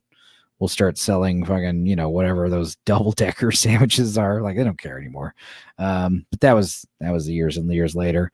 It was just a slow and steady decline into madness. So let's see what old Colonel has to say. In the year of his centennial, we honor Colonel Sanders, the founder of KFC, with a special offer. Get a 10-piece bucket of original recipe chicken at yesterday's price, just $5.99. The Colonel's Original Recipe Chicken. It's a taste that, even today, nobody can duplicate. Wait, the centennial, does that mean 100 years? So 1990, I mean, no. I think by 1990, I think KFC was only a thing for like 10 years, 20 years tops. Let's see, when was KFC founded? September 24th, 1952 was the first Kentucky Fried Chicken franchise. Oh, wow. So he was 60-something years old in 1952. God damn, he was old. Okay. What an old bastard. Let's see what else is going on. People are adding me on Snapchat. Interesting. Here's some funny stuff. I had a birder friend just add me on Snapchat, and it's funny because I'm going to this, I've been going to this Flipside rave for years and years and years, and it got like all of our favorite hobbies, it got infiltrated by radical left communists, and I stopped going after the COVID because first of all they canceled it because of COOF, and after that they started enforcing vaccine passports. They started implementing, mandatory communism, all that shit. It's all about consent and gender queers and all the ugly fucking blue hair weirdos are just the only ones going. All the hot bitches that got naked and would go to Coachella and shit, they don't go anymore. Anyway, there's talk right now, rumblings that they're no longer going to hold the event Memorial Day weekend, which they've done for the past 20 something years. Instead, they're going to move it because of, I shit you not, global warming. It's too hot to function, guys. And they show some graph. I don't know about you guys, but this summer has been particularly mild. I think we've only had a couple days like over 100 degrees. Usually around this time of year, it's like nonstop triple-digit days in triple-digit succession. It's actually been pretty chill, actually. I'm talking about like low 90s, high 80s. That's fucking unheard of in Texas in the summer. So I don't know what all the bitching's about, but yeah, they're going to be moving it to get this, like April. Like they're trying to decide what week of April to move it to. It's like, guys, moving it from May to April isn't going to be that much of a relief of the heat. Okay. If you want to really get away from the heat, just move it to fucking November, move it to October or something. Jesus. Or don't move it. How about that? Because that's the thing about Flipside. We partied in extreme droughts with 100-something degree days. We've partied in fucking monsoons where everyone's tent gets flooded and your pillow becomes waterlogged and people get stuck trying to leave because of all the mud. Your car gets flooded. We've partied in fucking tornadoes. That's the whole thing. Rain or shine. It's happening. We're all going to take drugs out in the woods for 5 days. So the idea of moving it is just more evidence of how lost that community, quote unquote, has stretched away from the intended, desired, what it used to be. I used to go to that thing, and it used to be just a big rave, titty city. Everyone getting drunk and doing drugs, and everyone trolling each other. That was the other thing. It was a lot of trolls, a lot of pranks, a lot of making fun of people, a lot of just taking the piss. And that spirit has been lost since, really honestly, since Trump won 2016. That's when it started getting bad. But once the COVID happened, it was like, all right, these people that were radical left idiots, they have now infiltrated positions of power, and they're now calling the shots. Hurricane parties are a lost art. Yeah. I mean, we Texans, we like to go crazy. Morning, you beautiful bastards. Yeah. Let me see here. Let's actually do this. We'll pop this in here in case Northern English Bastard is free or anybody else. I don't know. We'll see here. Bam, there. And I don't know if Adam wants to hang. More than welcome. Let's see. We'll watch some more of these stupid commercials. Where is Adam? I just sent him this fucking Roof Tracks thing. There you go. Anybody else? Fuck it. I'll just put it in the chat. I don't care. Oi, Neb, how you doing? Good morning to you, by the way. Continuing with commercials. WCW live at your face. Darbies at the Anderson Civic Center, Tuesday, August 22nd, 7 p.m. Presented by WSPA TV. The Macho Man Randy Savage battles Dungeon of Doom warrior Shark. Bunkhouse Buck and Dirty Dick Slater brawl with Harlem Heat. Dirty and Dinks. more. Tickets at the box office, Blockbuster Music and Ticketmaster. Live and in your face, it's WCW. I'm going to starting the show off with that. Live and in your face, it's Tales from the Dork Side. We're going to be coming all over you. When the only thing better than making it to the top is making it to the bottom. Hell yeah.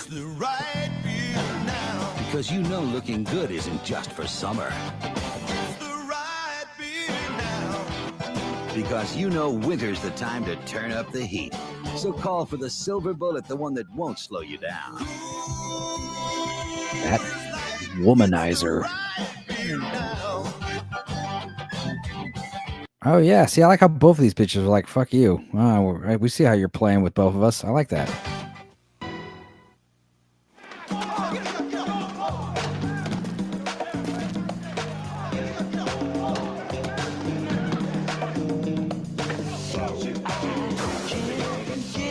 See, blue collar anecdotally, single-handedly disproving the whole global warming theory. No joke. I got my truck heat on 72. It's 55 degrees outside. This has been a cold-ass summer. It's been a cold, cold summer. Peanut butter? Peanut butter Snickers. I'm confused. Is he Spider-Man? Is this like Sub-Zero? I mean, I'm assuming this is to appeal to the incredibly racist term, the urban demographic, right? These kids like spray paint and graffiti. Well, why don't you just have them fucking graffiti a Snickers candy Peanut butter Snickers. instead of whatever the fuck he's doing? Snickers, a whole new way to get satisfaction. Wait a minute. Peanut butter Snickers? That sounds awesome. Why is that still not a thing? Snicker, please, says Black Lives. Very funny. You're a funny guy, Black Lives. That's why we keep you around What here. is the PB and new PB Max? PB don't mean pineapple beanie, pet barracuda, or parachuting buff. Hang on. All these things are awesome. Hang on. PB Max.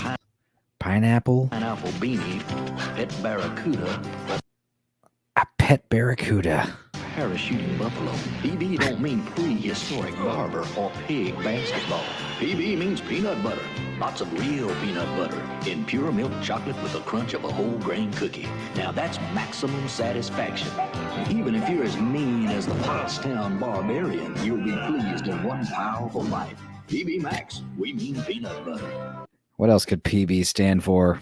Black Lives just doing his duty. Black Lives. PB. Pubic bone. There you go. Pubic bone max with real peanut butter flavor. There you go. All right. Announcing Your pelvic base. at Arby's. The deal's sure to start a stampede. 5 for 5 at Arby's. Now it's 2 for 7. Just to give you guys an idea of what the fucking inflation's like right now. But here we are with a Dutch camera angle and a bunch of horses being chased by a helicopter. Hell yeah. America. Arby's regular roast beef sandwiches for $5. Hold your horses. It gets better. You get Arby's slow roasted beef stacked high on a toasted bun. You like that, huh? Well, it gets even better. You get your choice of mouth-watering sauces. A better deal all around. So when we say it's better out here, this is what we mean. 5 regular roast beef sandwiches for $5. I'm so hungry I could eat at Arby's. You made it though. I know a guy who was cattle rancher, and your fucking cattle ranch is so huge you have to herd the cattle by helicopter. That is a thing. Hold your horse. There you go. Yeah, when you have to herd your cattle by helicopter, bro, it's like, dude, that's pretty badass, honestly. Ooh, spoilers, we're about to get a Grey Poupon commercial. I'm excited now. Adam Gray says, we did get off easy this year with the heat. I'm here for it. Yeah, of course. Everyone likes it when it's getting cooler. What I don't understand is like the EU is trying to tell us like one of these days in July was like the hottest day on record ever. And it was like, you're taking all the global temperatures and averaging them and it's averaging to like 80 something degrees Fahrenheit. You're like, okay, dude, settle down. Also, like Bush has said, like 1920s was way hotter. You know, the Dust Bowl. Also, 1980s were very hot. 5 for 5, man, I wish I was alive for this. Hell yeah, you missed the glory days. The 5 for 5 was going on well off into the 90s. Northern Expanser says, thank you, world leaders, for your hyperinflation, making sure we don't get these great deals anymore. Well, to be fair, I'm kind of glad the inflation's happening, at least for fast food, because now I'm not eating any of this garbage. So I'm just eating nothing but like vegetable soup and chicken. So it's actually a good thing. I'm actually losing weight, salads. I have been buying the celery juice, which is a little expensive. And it's like, I'm just going to start making my own celery juice. I'm starting my day off with like celery, carrot, and apple juice. Like, you know, a big cocktail, a mocktail. It's good. Gets my day going. I'm not drinking coffee. I worked at Arby's for 5 years. I started hating the food. Last time I ate there at a mall, it was goddamn delicious. Yeah, oh yeah. I worked at a pizza place, and that's how I knew I loved it, because I ate the food every day for a year, and I never got tired of it. But yeah, if you worked at like Subway or Taco Bell or Jack in the Box, yeah, oh, you get a free shift meal or whatever. Cool. You can eat, you know, food that, you know, people don't want. Cool. First couple weeks, I'm sure that's fine. But after like a few months or a year or years, oh my God. Hey, you want a free Arby's sandwich? Get away with me. Get away from me with that shit. No, I don't want a free Arby's sandwich. $5 footlongs are $1 an inch now. You're right. Also, they're not actually 12 inches. Didn't they get sued? They got sued twice because A, the footlongs aren't actually a foot long. They're like 10 or 11 inches long. And in England, the bread isn't even bread. Technically, it's cake. It's like a muffin because of how much sugar's in the bread. It's awful. Grow your own gardens. Yeah. Yeah, I mean, that's the thing is like grow your own gardens and also make sure your neighbors are all growing their own gardens. Because we're going to have to start pooling. Luckily, I'm like right next to several cattle ranches. So I mean, if shit gets really bad, I'm just going to fucking kill one of those cows and take it or buy one, you know, whatever. I worked at Ben and Jerry's, says Adam Gray, and it was a long time before I could eat ice cream again. God damn. What was that like? Blue Collar says, I worked Pizza Hut for 6 months as a driver, started hating pizza. Yeah, that was what's funny.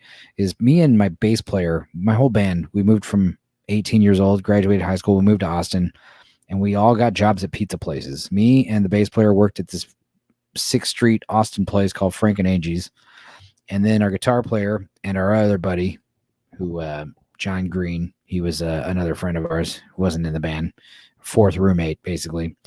Him and the guitar player worked at Double Dave's Pizza by the house. And it was funny because at Double Dave's, these fuckers would bring home so much pizza, like boxes and boxes of free pizza. And James, my guitar player, he smoked a lot. He just got married, by the way. Congratulations to James. He smoked a lot. So we deduced that was why he would over-season his food, because he can't taste it, you know? And he was also like, you know, like me, he was kind of a fatty, but he would do this thing where he would put too many toppings on the pizza and the pizza would be like undercooked, you know, because that's what they tell you. They say, oh, unlimited toppings on this pizza. That means 8 toppings. Because once you start putting more than 8 toppings on a pizza, like it's impossible to cook it. Like the pizza will just be in there for an hour and it's still doughy. So, you know, you got to be limited on your toppings. The point is they would come home with many, many pizzas. Lots and lots of free crappy Double Dave's pizza. And they would beg me because I would come home with like a free 10-inch gourmet pizza from this Frank and Angie's pizzas. Some days on lucky days, like I'd come home with like, you know, half a pizza someone left behind or whatever, or a full pizza for some reason. That was rare. They only had 10-inch and 18-inch pizzas. That's how you know it was legit. It's like you can either get a small personal one or you can get a big fucking giant pizza. They also had really awesome sandwiches, which were badass. So I'd usually either come home with like a free sandwich or a free 10-inch pizza. These motherfuckers, these Double Dave's employee motherfuckers, they would beg me. They'd be like, dude, I'll trade you a whole pizza for like 1 slice of your pizza. And I was like, no. My pizza's better than yours. And what was great is like I would try so many topping variations. Like it was wild, dude. And I found out that yeah, there's some great pizzas with all kinds of toppings, pesto sauce and barbecue chicken pizzas, and you know the Alfredo sauce, the Hawaiian pizza. If you got a problem with pineapple on pizza, try a Hawaiian with white sauce. A Hawaiian with Alfredo sauce is where it's at. You will realize like it's delicious. Also, we like the Pearl Harbor pizza, which was a Hawaiian with jalapenos. Damn, it was good. But another really good pizza was simple double provolone and meatball. That was it on tomato sauce. It was like, fuck, dude. That was when I was realizing, like, yeah, sometimes less is more. Too many toppings is amateur shit. Makes your pizza sogging. 2-3 toppings is plenty. Yeah, I agree. I would like to get like a marguerite pizza, like the Mona Lisa pizza is what it was. It was like a vegetarian pizza, and then I would just add cheese to it. So it was a nice little hack I could do. Northern English Bastard says, I worked both Mackie D's, oh, that's McDonald's, and Burger King. Nothing but sludge. Butcher meat or game is the way. I agree. In fact, last time I was in Austin, my guitar player gifted me like a couple pounds of venison he had in his freezer. I came home and made a big old thing of venison corn chowder. God, it was delicious. Let's see. $5. Love you foot long time, says Black Lives. Adam Gray says, my aunt got fired from McDonald's for eating. Holy fuck. Blue Collar says, that's why being a gynecologist is a huge joke. Oh, Jesus. Black Lives says, the world will look up and beg for my pizza, and I'll whisper no. Yeah. Rorshenzo. I like that. White pizza is the way. I do like pesto a lot. Pesto's a lot good, but it's rare to find at pizza places, and it's usually pricey. But dude, I love making pesto sauce. Anyway, on with the Grey Poupon. 5 regular roast beef sandwiches. Breast of chicken, ham, Swiss cheese, Grey Poupon, and mayonnaise on a toasted Kaiser bun. That looks delicious. Try the new chicken cordon bleu sandwich at Wendy's for a limited time. That was You have to hurry. That was a Wendy's Grey Poupon crossover. Wow. Talk about the power of 2. Boy, are they noisy. It should be illegal for my brother to eat corn checks. Deliciously crunchy corn checks, now with a crunchy new shape. Well, it should be illegal for the high fructose corn syrup, you know? That's why it should be illegal. I mean, a lot of these foods are banned in other countries, you know? Oh, very crunchy. Great taste.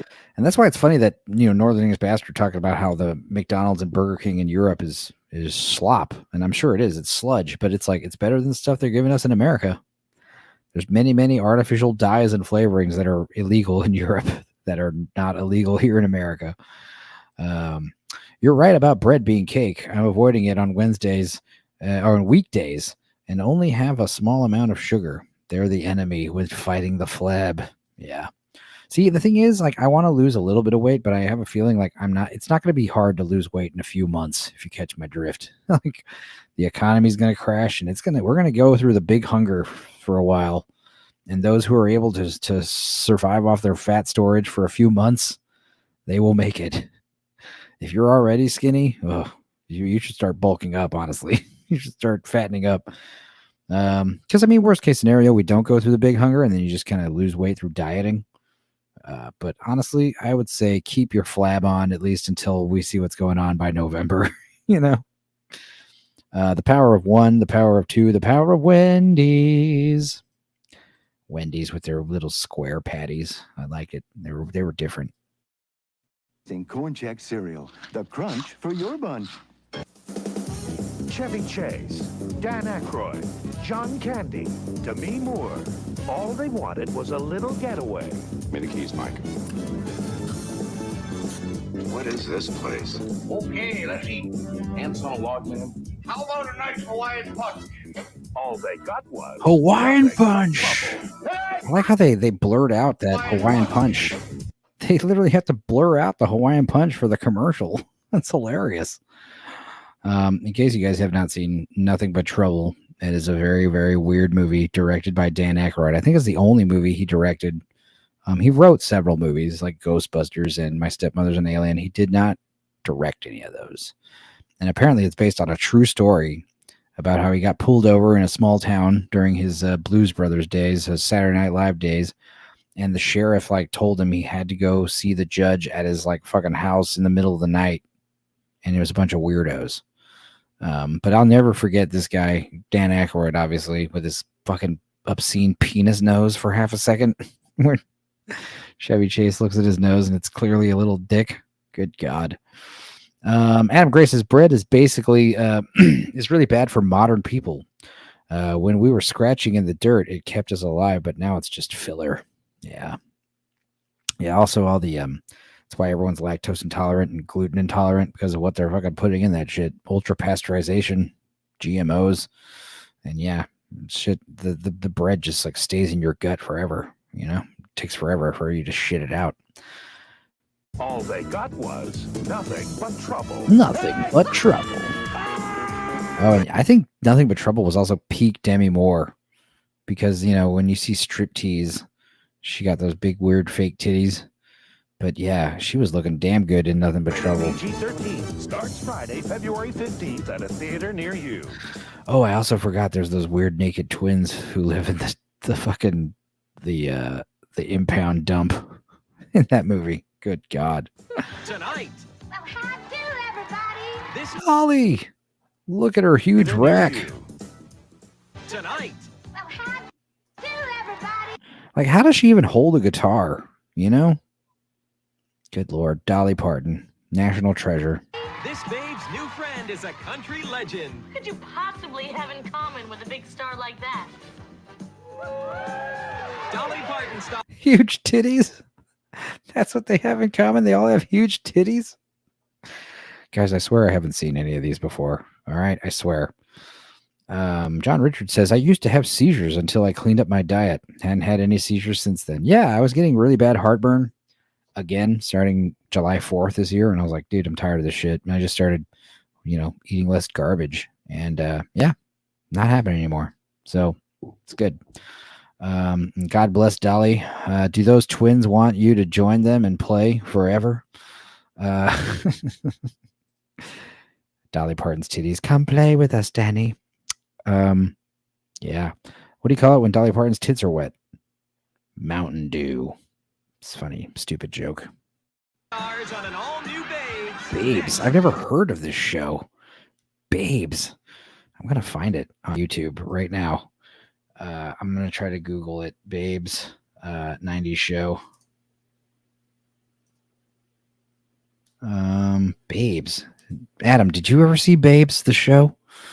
Sitcom pilot episode. I want the theme song. I want the intro. Let's see this shit. Oh my God. Here we go. Let's see this.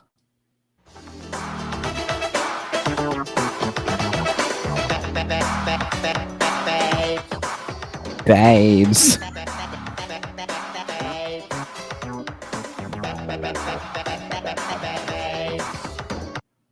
The carnivore diet. Do I think the carnivore diet is worth it? Only if you eat other stuff besides steak.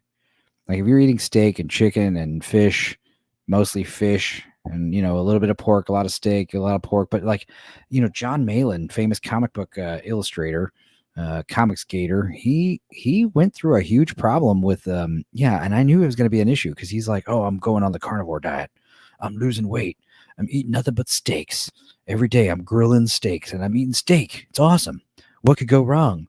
Well, eventually he had like a huge intestinal blockage and couldn't shit to the point where he had to go to the emergency room. He had to get like an endoscopy and a colonoscopy at the same time. You know, they had to check him, make sure he was all right. He had to take some laxatives and stuff. Also, yeah, the issue with like carnivore diet, like, yeah, you're not eating carbs, right? So you're going to lose weight. But also, like, if you're eating nothing but steak, your fucking cholesterol is going to go through the roof. There's plenty of skinny guys that have heart attacks. You know what I mean? Smoking and eating a lot of red meat and fucking, you know, that shit's bad for you. Bacon, eating bacon all the time, it clogs your arteries. John likes anal penetration now. Yeah, confirmed. Yeah, he's talking about how his doctor was his optometrist was like coming onto him. It's hilarious. Northern English bastard. Everyone's metabolism is different. It's not for everyone. Yeah, the carnivore diet. It seems like it'd be cool to do for like a week, but if you're doing that long term, I mean, it's one of those things where like if you're already skinny, I wouldn't recommend it. I mean, maybe if you're just trying to shed a few pounds, but it's like you'll probably just boomerang and gain them back once you start eating bread. I think carnivore diet, it's good to eat vegetables. It's got to be. Starches, carbs, potatoes, bread, flour, those things. Probably just limit those. I think a big thing is just no more sugar, no sodas, no booze. And for me, it was like stop smoking weed so much and stop drinking.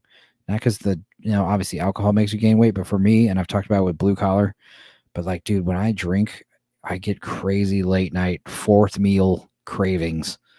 Like I'm the kind of guy, usually at night when I'm hungry, like after midnight, I'll eat like a pickle. I'll eat like a couple olives. I'll snack on a stick of celery. I have no problem doing that kind of shit. But when I'm drinking, it's like, dude, I will bust out the fucking, make the potatoes, make the fucking fried food. I will order a bunch of shit. I can't stop eating. It's like you'll eat one thing and you'll want seconds when you're drunk. It's bad. Food-like products are not food. I agree, John Richards. Hearing the same, Adam. If I start, it would only be temporary. Yeah, I mean, I would say just cut out carbs and eat meat, but I would say don't just eat steak. That's I think an issue. Like, oh, it's carnivore diet, so I'm just gonna eat fucking nothing but steak every day. It's like, no, eat some chicken, eat some. In fact, I would say primarily chicken and fish, because I mean, not only is those low in the bad cholesterol, but also it's like it's good for you. Pescatarian, yeah, that's what works for me. Yeah, pescatarian. I enjoy fish. Fish is awesome. Salmon. Funny weed edibles. I don't get hungry. When I'm drunk, I could polish off 2 pizzas. Yeah, that's the thing is like I will get weed munchies, but it's still like I'm craving things like ice cream and chips and trail mix. I can eat a lot of it. But when I'm drunk, it's like, no, you want starches to like absorb the alcohol like subconsciously. So yeah, you'll put down like a whole pizza in one sitting. You'll eat all your fucking Chinese food leftovers that you had in the fridge that were supposed to last you a day or two. Alcohol increases the craving for fats. There you go. Scientific evidence. Black Lives says, that's why I drink nothing but water. Yeah, I don't drink anything. I drink mostly water. Like I said, I even stopped doing coffee. Now I drink like a little bit of celery juice in the morning. It's fun. Oh, my fucking modem is resetting. Thanks. Sorry. We'll still be here when it's done. John Richards says, I live on rice and beans. That's what's cool about rice and beans. Rice and beans for rising beings. That's great. I've never heard that before. But yeah, it's funny is if you eat just rice or just beans, that's not good. Like it's not enough nutritional value. But rice and beans together, it's like the magic recipe. Most Americans eat way too much protein for their lifestyles. Yeah, way too much portion size as well. That's the other thing is like it's like smoking weed, like smoking a huge bowl of weed or hitting a joint until you're high. It's like, dude, just hit the joint once, put it down, you'll be high in 10 minutes. Same thing with your food. You could eat half the sandwich. Like you don't need to eat until you're full. If you eat half the sandwich and walk away a few minutes later, like you will not be hungry. It just takes willpower. Only meat I don't eat is lamb. I feel shit eating animals that were still babies when they were killed. Yeah, that's veal, I think, also. But lamb, I don't think lamb is lamb. Is lamb a baby when you eat it? I don't think so. That was gourd level pun. It was rising beans. I feel like that's not a pun. I feel like that's like an actual, like an apple a day keeps the doctor away type of advice. Probably, I think that's what it sounds like. I mean, no, I believe it. Anyway, let's hear some more of this babes. Good nonsense.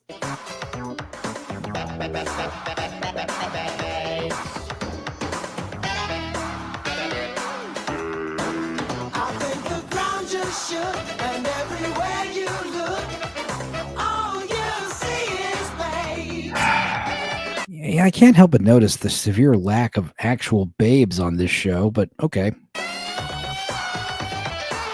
I mean, what are these outfits?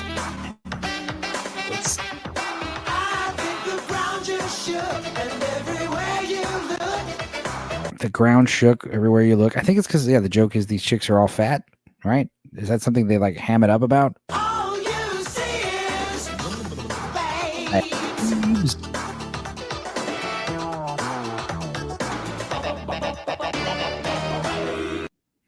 Now let's see if I can get a picture of these outfits. What the fuck is this? Oh my god, dude. Oh, the 90s. What a time to be alive. I was there. Let's see what this show's actually about, for Christ's sake here. Babes, 90s show. What is the synopsis here? 3 fat ladies. Oh, Babes is an American sitcom series that aired Thursdays at 8:30 for one season on Fox. Oh boy. The series follows a trio of plump siblings who had other things on their mind besides their weight, like work, relationships, popularity, and starting a family. How sweet. So it is a show about 3 fat chicks, and it's called Babes. I could see why it didn't do well. People were probably seeing it on the TV guide, like, Babes, this looks interesting. And they tune in and they're like, there are no babes on this show. Body positivity before body positivity. Yeah, you're right. I mean, it wasn't annoying then, I guess. John Richards says lamb hearts are amazing. Yeah, one time I ate a cow heart. It was pretty awesome, and it was delicious too. We grilled it on a spit. It was actually not bad. Look at cultures that live long and have less cancer. Eat what they eat. Good call, Adam. I looked it up. Apparently, lambs are still really young. Yes, I don't have veal either. I mean, I would eat a baby. I don't give a shit if it's delicious. Just kidding. All right. Blue Collar says, yeah, I can eat whatever I want as long as I burn it off. Issue is driving for 8 hours, then on YouTube for hours. Spending 12 hours a day sitting sucks. Yeah, I mean, I have a sedentary lifestyle. I work in front of a computer, sitting down. My hobbies are sitting down in front of a computer. And then my other job, playing the drums. I'm burning calories, but I'm also sitting down.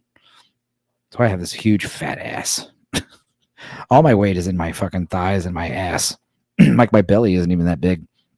I'm actually kind of happy because, like, I've been told and I can see, like, my fucking fat is, like, evenly proportioned throughout my whole body. Yeah, you see guys who just have, like, a huge fucking gut. It's all in their fucking belly, or it's all in their ass. It's like mine's pretty evenly distributed in my face and my fucking arms and my legs. Well, I'm going back to Apex Legends after a year. I owe a Racerhead a gaming session. Wish me luck. Oh, right now? Okay, good luck.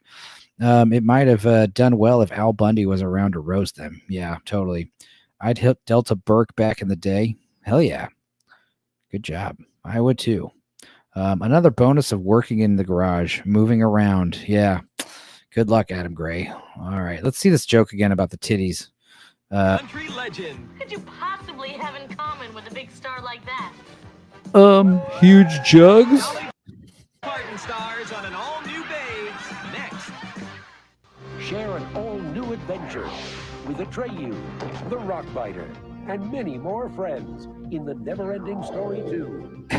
Oh my God, I remember that one. That was the one where, was it Jonathan Brandis has the wishing stone, and it corrupts him.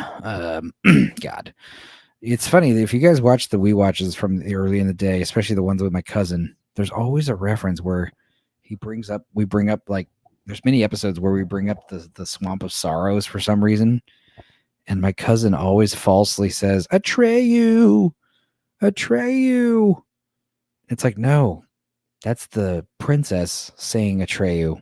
In the Swamp of Sorrows, Atreyu is the one yelling Artax. Anyway, it's a fun little recurring gag. Another recurring gag is my cousin can never remember the name of the movie I Come in Peace. And he always wants to reference it. Hey, it's like that movie that we watched with the drug dealers from outer space vampires. I Come in Peace. Right, that's what it's called. Good run in the morning, even for half an hour, helps. Oh yeah, I'm sure that's better than a cup of coffee too. Sent you a Kamala Trump AI short video, says Nix. Oh yeah? Where'd you send that? Here you did. Oh wow. Oh, hell yeah, Grok. I'm into Grok. Grok seems cool. Let's see. So this is how romantic.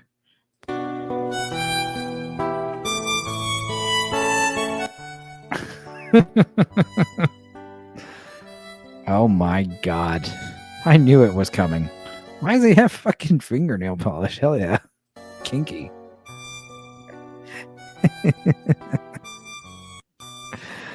That was awesome. In a better world, maybe one day we can see past our petty differences and impregnate our enemies. Wait, that came out wrong. Let's see here. Let's continue. Plus bugs in Box Office Bunny. Rated Adam Gray, I hope you like the N-word as much as we do. Adam Gray says he's going to get teabagged by hundreds of 12-year-olds. Expert. Lester, if you listen to him, you'll become an insincere, egotistical jerk. True. But you will get the girl. True colors. I'm gonna have to go with T on this one. Then, if Parker's new romance breaks up the best buds. Oh my God, this show. I remember this show. This kid had the fucking, was it Frank Whaley? He had like the craziest shirts in this show. It could have serious repercussions. I'll be your bud. Parker Lewis. Parker Lewis. That was the name of the show. Holy fuck. Why was Artex depressed? Was he harassed for being a cis male? His sister got sold to the glue factory. I think the thing about the Swamp of Sorrows is like you kind of give up, you know, kind of give up on your quest because it's just like, it's just a big swamp of shit that you never leave. I don't remember. Sleep on it? No. Black Lives, no one loves the N-word like you do. It's true. Charlie Sheen. Well, my girlfriend Meg really likes the N-word a lot. Hey, Blue Collar. Remember when we watched Young Guns 1 and 2 on your show? That was fun. False. Number 2. True. Number 3. True. False. Need a little luck? Come to Little Caesars and get Lucky Sevens. 2 medium pizzas with 7 toppings for only $7.77. Pizza. You know, it's a funny true story. My mother, I love her, and you know, we get good pizza all the time. We can make pizza. There's all kinds of awesome pizza places. Her favorite pizza is Little Caesars. In her old age, she just loves the $5 hot and ready. I don't know, it's her favorite. I've seen her before, like, oh my God, you know what pizza is the best? Little Caesars. And she'll be telling that to someone, and the look of puzzlement on their face will be like, really? That's your favorite, huh? Meg is precious indeed. In fact, I wish I was watching more Love Island with her right now. We got a lot of Love Island to burn through, dude. It's a lot. I'm worried. I'm going to visit her next, you know, that's why I'm not going to be able to stream on the 1st of September. But, yeah, I think I'm going to go visit her. I'm going to be with her for a week or two, and hopefully we'll binge that show, you know, we'll binge that show in bed, basically. Watch it all in 2 sittings. Yeah, Young Guns 2 was a movie. Yeah, Young Guns 1 was way better than Part 2. In fact, Part 2 was much worse than I thought it was, than I remembered it, you know? New kind of cowboy out there, and that's why McDonald's is grilling up a whole new kind of steak. McDonald's new grilled steak sandwich. I'll be damned. And right now, it's a great McDonald's value you can't pass up. What was this 90s dude's hair, man? I mean, obviously this is like the loud watermelon ski suit, but and right now it's a great McDonald's look at this fucking hair. Oh my God. That was a lot. Oh boy, Doritos. The old Doritos bags.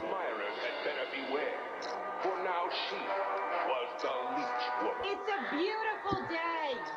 Hey, the Leech woman, Adam. I don't think Adam's still here, but yeah, the Leech Woman was, wasn't that a movie that gave you guys shit also on fucking B-sides? Goddamn Shout Factory. Bunch of fuckers. Why don't you kids do something different for a change? Okay, Mom. Introducing the great taste of new Taco Supreme flavored Doritos tortilla chips.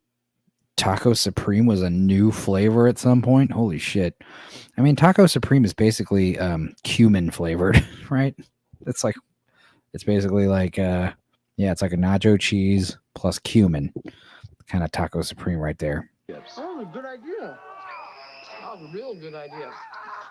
Introducing cheddar wedges from Nabisco. Little crispy crackers. Crackers? No way, pal. This here's a wedge of cheddar. Shaped like wedges of cheddar, these cheese crackers. Crackers? You nearsighted or something? Ain't you never seen a wedge of cheddar before? Pipe down and taste it.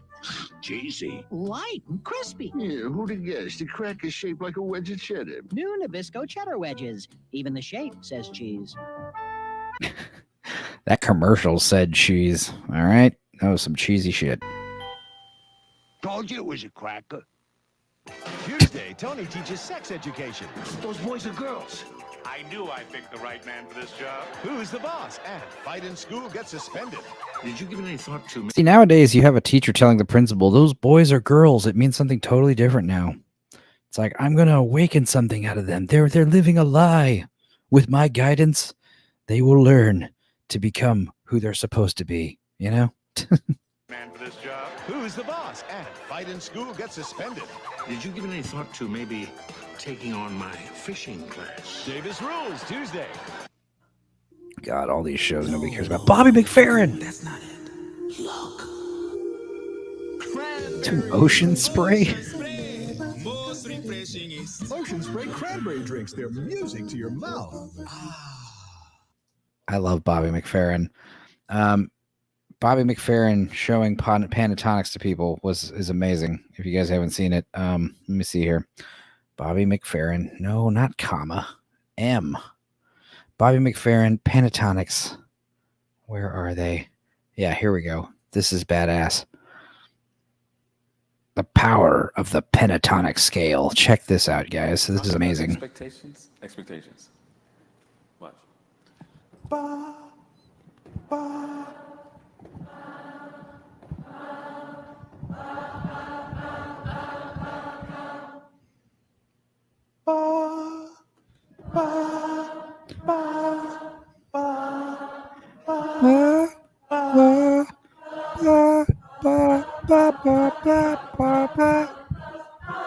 Okay. You see how everyone hit that same note without any kind of lesson?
See, like they know this. They know these missing notes because the pentatonic scale is like ingrained in our DNA.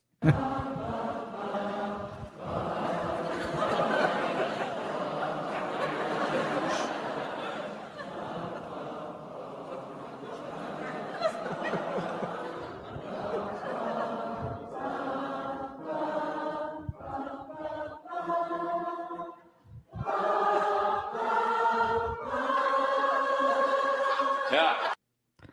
It's awesome. It's awesome.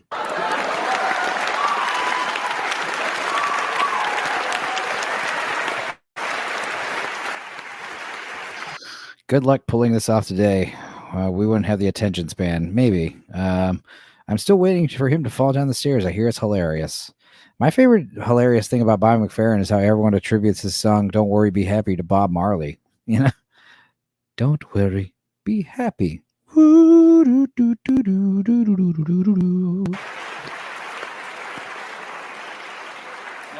what's interesting to me about that is, regardless of where I am, anywhere, every audience gets that. But it doesn't matter, you know, that's just, you know, the pentatonic scale for some reason. If you're looking. Yeah, super weird. In fact, let me show you another.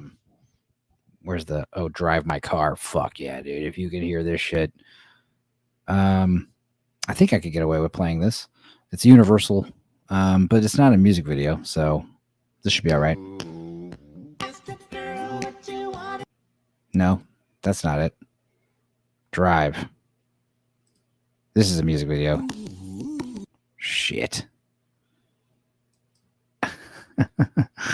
I want Drive without the. I guess we'll do it live. Fuck it, we'll do it live.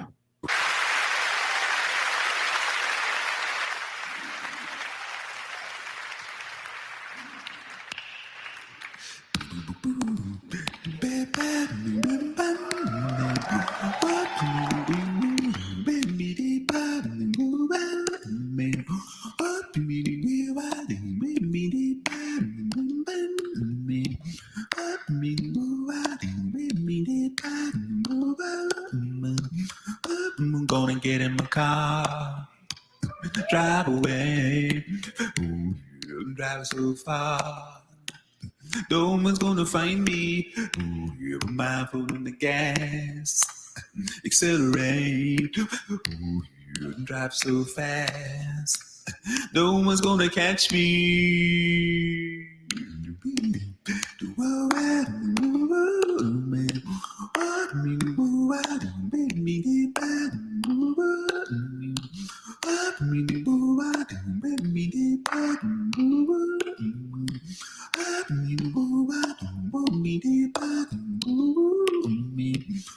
I'm gonna get in my car, drive away, drive so far, no one's gonna find me. My foot on the gas, accelerate, drive so fast, no one's gonna catch me, catch me, catch me, catch me.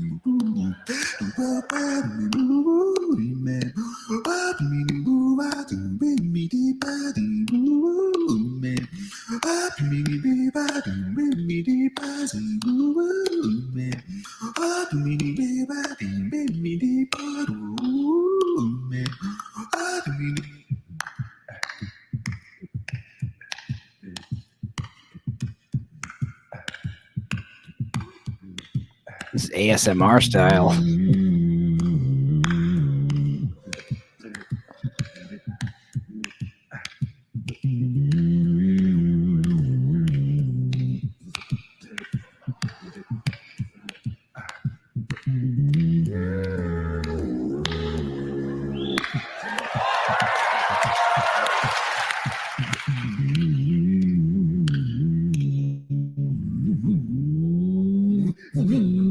We're gonna get in my car. Shit, yeah. Drive so far, no one's gonna find me. My foot on the gas, accelerate. Drive so fast, no one's gonna catch me.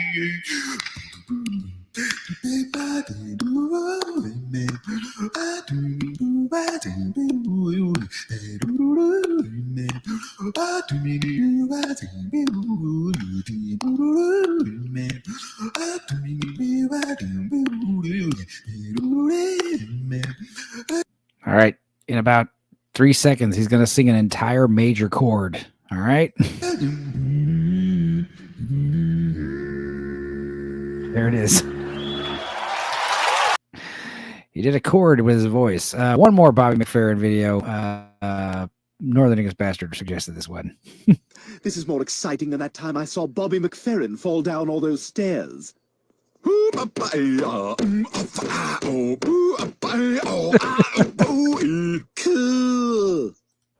That was great. Oh my God.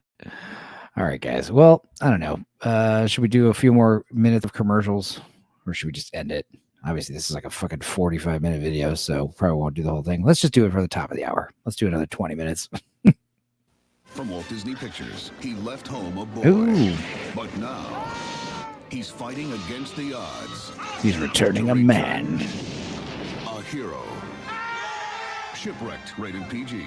Starts from... You know, I'm throwing this on the fucking WeWatch list right now. Based on the book Håkonsen. Okay.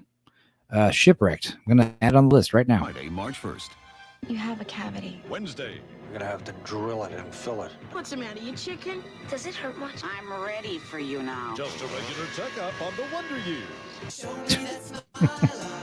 And get happy with Mike and Kate Hey, I got an idea. on the feel-good show of the year. What do you say you and me get married? Growing pains. Then Some very good men working with them. the generation gap pulls a family apart. Just a stupid Is that Doogie Howser? old man, never been to college, and you're the big doctor. No, Grandpa. Doogie Howser MTU Wednesday. Oh, God. Pepsi. I was hoping it was a Grey Poupon commercial with the two boats. I need Grey Poupon. For years, you've been fed the same old lie, that there are only two great-tasting colas to choose from. Is this an RC Cola commercial? Or is this Diet Right again? Hey, you don't have to swallow that. Drink RC and you'll look at colas RC. a whole new way. Growing up, I knew a little country boy named Bobby. And he was my mom's good friend's son, who was about my age. And he loved RC Cola to the point where he wasn't allowed to drink it. And one day I was in San Antonio. Mother and Monette were running around town. And me and Bobby were hanging back at the house, you know, shooting BB guns and jumping on the trampoline and just being kids. And he took me to his room and he had like a fucking stash of 3-liter RC Cola bottles under his bed. I was like, dude, why don't you just, you know, put it in the pantry? He's like, I'm not allowed to have this stuff.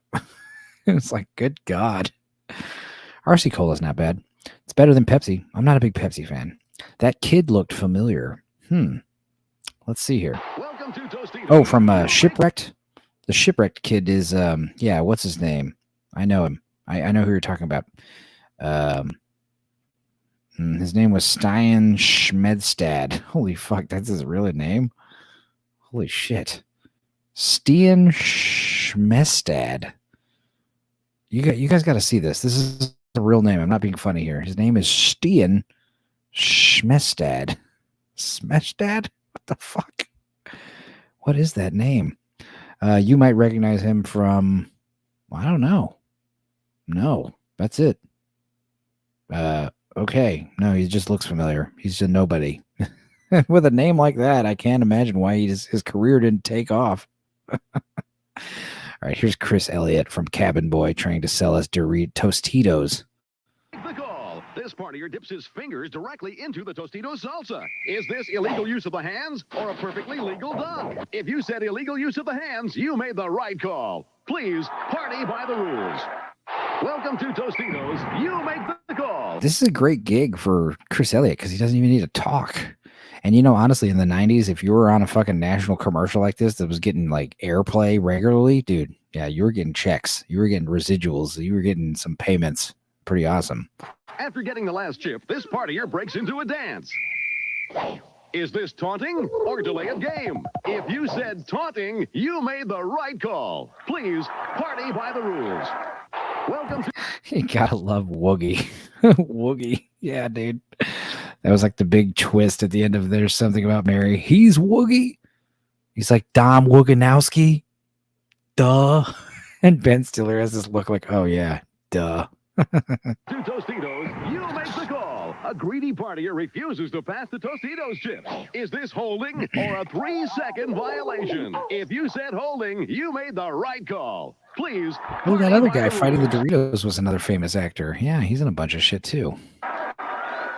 Welcome to Tostitos. You make the call. After getting the last chip, this partier breaks into a dance. Wait a second. That's a repeat. Right call. Hussein, he was in Baghdad days ago and with Gorbachev at today's Kremlin meeting. He joins us live on Nightline tonight. Is that the guy from Seinfeld who keeps hassling him about his meal? I think so. I know Seinfeld. I know Chris Elliott was on Curb Your Enthusiasm for a couple episodes. I know. Oh no, you're thinking about the dorky guy. Yeah, maybe. I know that guy from. He was always playing nerds, obviously. Typecast. You know when it's right. Whoa. You know when you... Fucking back when Ray Charles was alive in his later years, he was doing fucking commercials for Pepsi or whatever the fuck this is. It is Pepsi. I knew it. Taste it, it's right. You got the right one, baby. Is this irrepressibly lovable, unsurpassably callable, and intimately soulful? You got the right one, baby. With 100%. Ray Charles fucked all three of these ladies that night. Hell yeah. Which is sweet. Dude, that was the other thing about the 90s, dude, is like Dutch camera angles, like crazy. Look how much cooler these guy walking down the street in a suit looks when the camera's tilted at a 45-degree angle.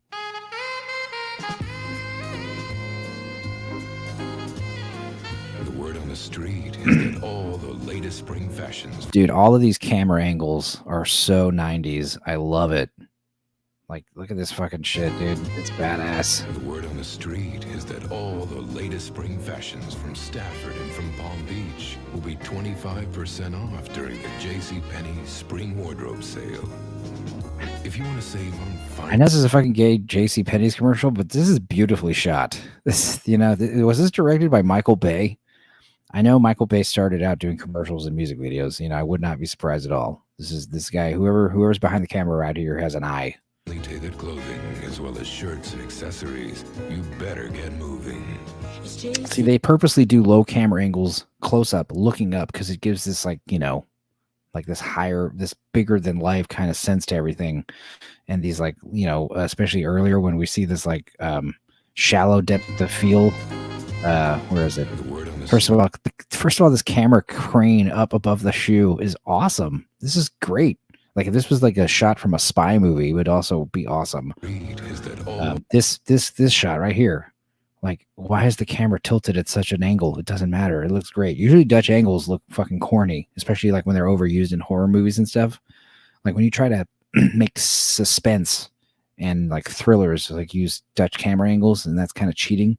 But when you're trying to make someone look cool, that was something they were doing with 90s Dutch camera angles, and that's why it looked fucking cool. Like New Jack City.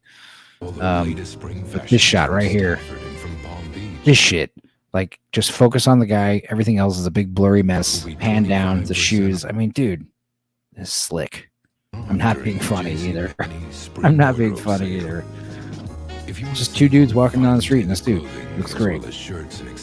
Great commercial. Better get moving. It's JCPenney, where fashion comes to life. Oh, hell yeah. Check out that hero. The shot is GD thumbs up. Hell yeah. Bump in the night. There are boogeymen. Northern X Bastard says, did Ray Charles really need the money for this Diet Pepsi commercials? It's not about needing it. I mean, wanting money is a good reason to do stuff, right? I mean, especially if it's easy. Hey, man, just sit here in front of this camera for a minute with these three babes and pretend to play piano. And, meanwhile, we'll put you in the recording studio and you can kind of shit out a Pepsi song. And, yeah, you'll get fucking like $1,000 every time it plays on the TV, That's how, like, some of these residual payments for TV airplay was insane. Because you have to understand, back in the cable days, everyone was just watching TV. You're like, oh, we had 1 million people watch that fucking Pepsi commercial every time it airs. You have to understand, like, that's the thing about, like, these movies, these Netflix shows, these streaming shows, they're competing with YouTube numbers. Like, dude, a Disney Plus show would be lucky if it got the same views as some of the big YouTube channels, Fucking some of these huge YouTube video channels, they get millions of views like every time they upload something. Even the smaller YouTube channels, like guys, Red Letter Media, the Critical Drinker, these guys are small time in the grand scale of YouTube. Those guys are still getting like hundreds of thousands of views in like a couple hours, but still, like that's kind of where the movies are like kind of competing with those kind of mid-tier YouTube people. Whereas like, yeah, if you're trying to compete with the big time YouTubers, like the movies, the streaming platforms, they don't stand a chance. Like the YouTubers are getting like old 90s TV ratings. It's insane. Northern Bastard says we need to start wearing suits more and less socks and sliders. Every cheap suit, even cheap suits look like the business these days. Yeah. I mean, dressing up. It's one thing I've always told people working from home during the COVID stuff. People were like needed advice from working from home. It's like I've been doing it for years. And yeah, a big part of it is not for everybody. And if you have trouble being productive at home, a big part of it is dressing up. Literally put on your work clothes at home. Put on fucking pants. Put on a belt. Put on shoes. Put on a collared shirt. Take a shower. Do all that. Get dressed up, even though you're not leaving. Working. Some people can work well from the computer, sitting in their bed in their pajamas. I'm telling you right now, your productivity is not going to be as good as if you're sitting in an office on a desk wearing normal clothes, wearing shoes. I don't wear shoes a lot. I mean, I'm very productive at work. I do a good job working from home. That's why people were asking me about doing that shit. But yeah, that's a big part of it. John Richards says, even my PWG avatar wears a button-down shirt and tie. Yeah, I've worn a suit a couple times on the Dorkside streams. There was the Trump assassination stream where I wore my white shirt, red tie combo. There's been many Oscars streams and award show streams where I wear my John Cusack suit, black on black, maybe like a red tie, purple tie. I did that for our watch along Losers Lounge of Grosse Point Blank, dressed like John Cusack, that fucker. Good advice, says 1980 Ray. Yeah. I've been working from home as a graphic designer and illustrator for goddamn almost 15 years now. No, 20. Oh my God. I started when I was 18, 20 years now. It's been 20 years I've been making fucking band posters for professionally. Jesus Christ. Where does the time go? Fortunately, Sealy's exclusive Posturepedic sleep system is designed to support everyone differently. It's Blue Collar's apartment right there. Next to the train.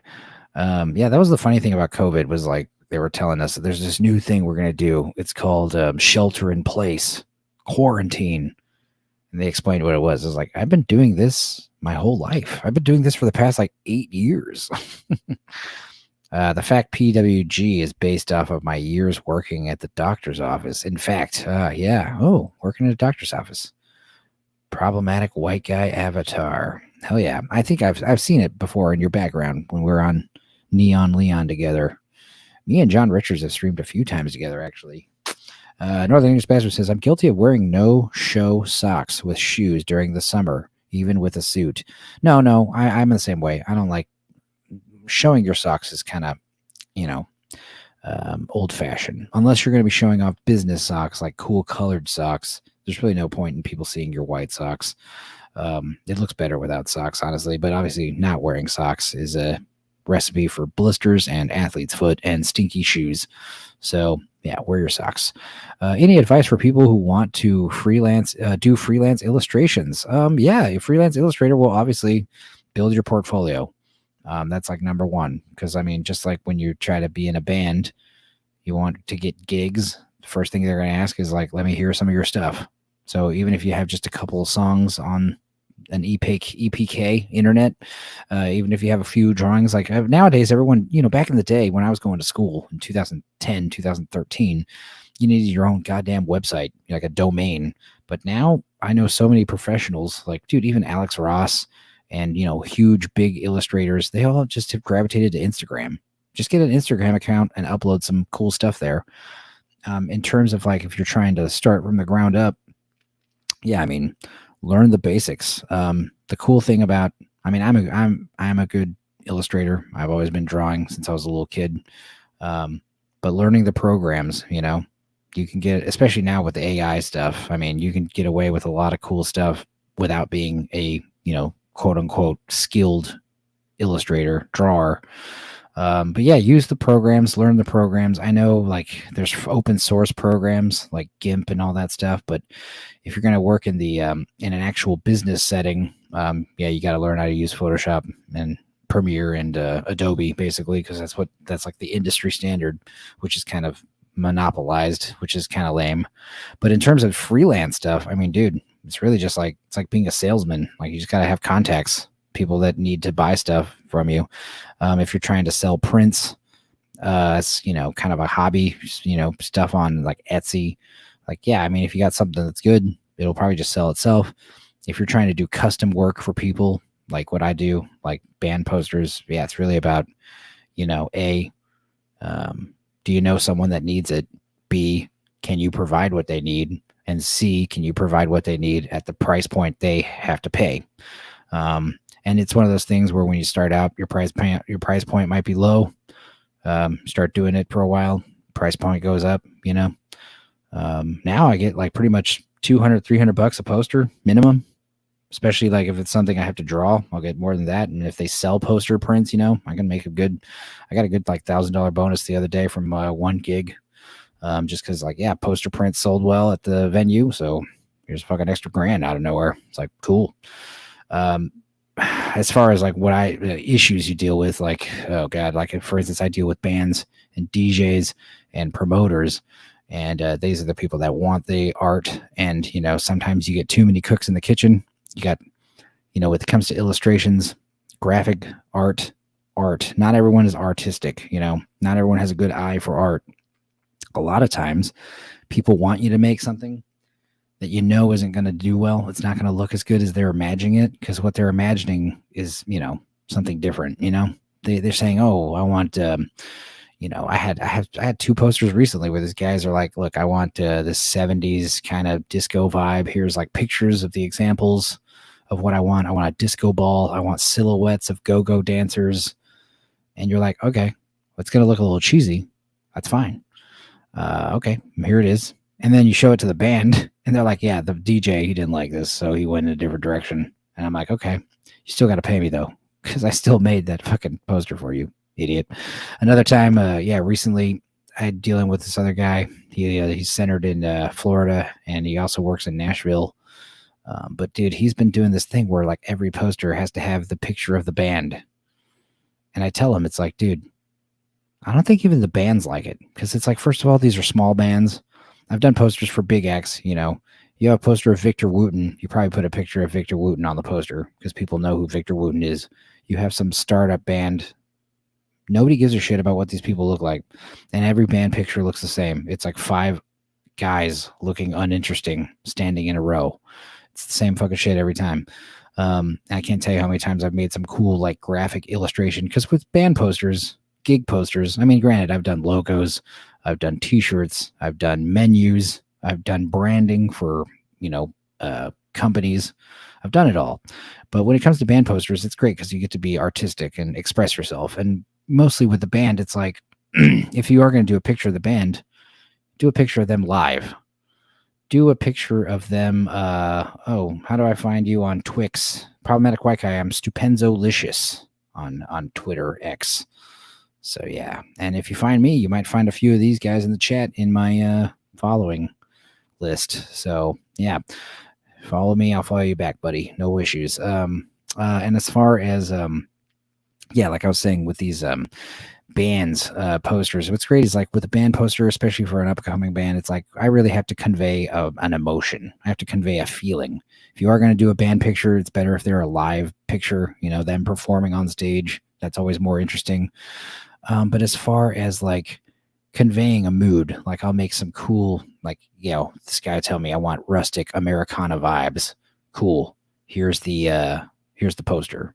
It's like a cool collage art of some kind of like, backdrop, kind of landscape stuff with some cool, catchy, bold font with all the band names. And that motherfucker will come back and be like, can we use the band logos instead? Problem with using band logos is like using one band logo with one band picture, that could work. We're talking about multiple bands and they all want their logos and their fucking pictures on the poster. It just looks like shit. A lot of times these band logos, they look good by themselves. When it's next to other band logos, a lot of these band logos don't mesh well visually. It looks like a big thing of shit. John Richards. Oh yeah, learned these things in college. Now I have use open source wares. There you go. Sent me a message on my current task. Let's see here what he's saying here. Also, let me follow old Johnny Boy back. Oh, is this going to be like in my message requests? There you go. No, it's right here. Mortal Kombat, Cyrax. Oh god, dude, we didn't even talk about that. We could talk about that. Female Cyrax. I don't know how I feel about that. Female Cyrax. They were talking about it on Saturday Night Hypnosis, the Wakandality. Every black person, every new black character has to have that fucking Wakanda accent. I don't know if you want me to show this, white guy. I can if you want. I'll show it real quick. Look at that. It's great. I love it. The Weekend Coulter. Cool. Also, I'm gonna give you a follow back. Let's see here. Let's open this up. Let's do it now. Oh, I'm already following you. There you go. Easier done than said. Yeah, I thought Cyrex is a robot. That's the other thing I have a problem with. Mortal Kombat. That's fucking funny, dude. Go ahead.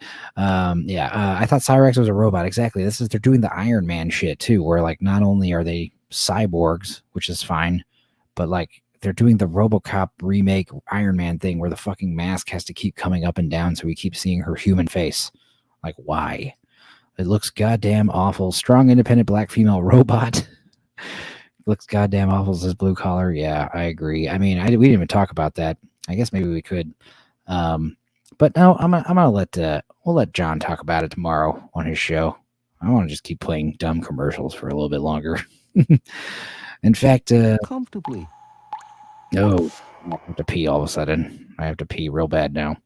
They were always cyborgs, but now you have wombs. Yeah. I mean, there were cyborgs, but like they seemed like mostly cybernetic. Like you never saw Cyrex or Sector or even Cyborg, Smoke, Cyborg, Sub-Zero. They never took their fucking mask off.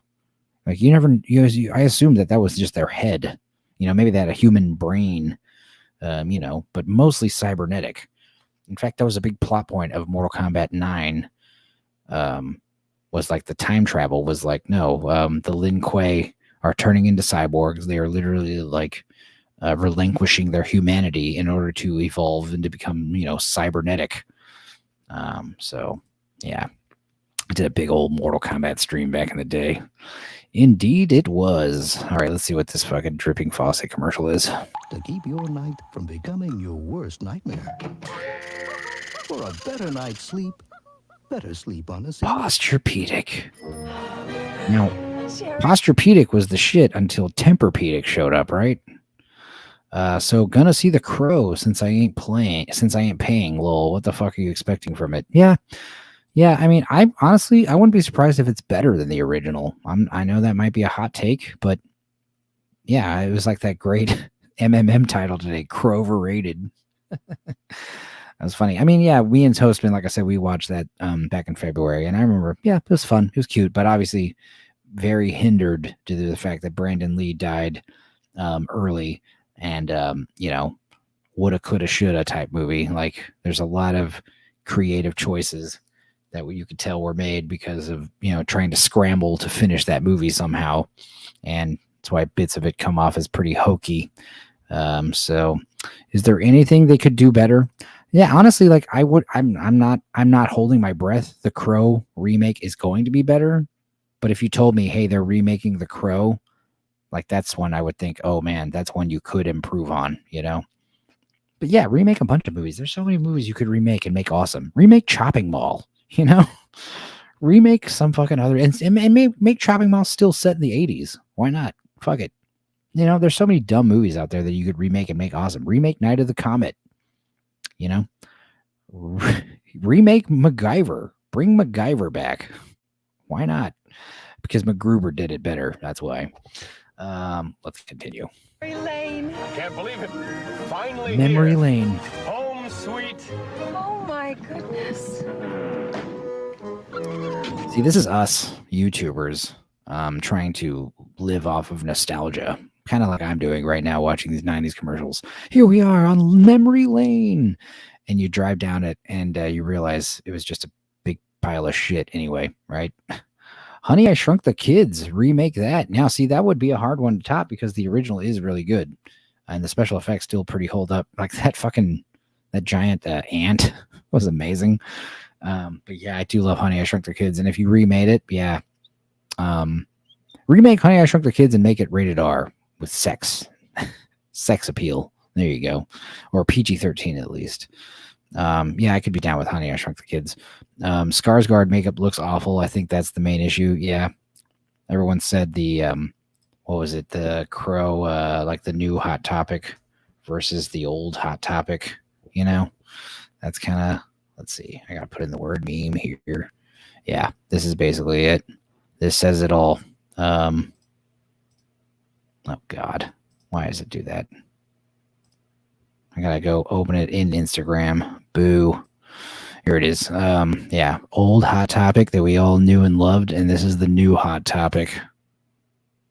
I'm not going to lie. I was never a Hot Topic kid. I was a Spencer's Gift, Gadzooks, and Suncoast Video kid at the mall.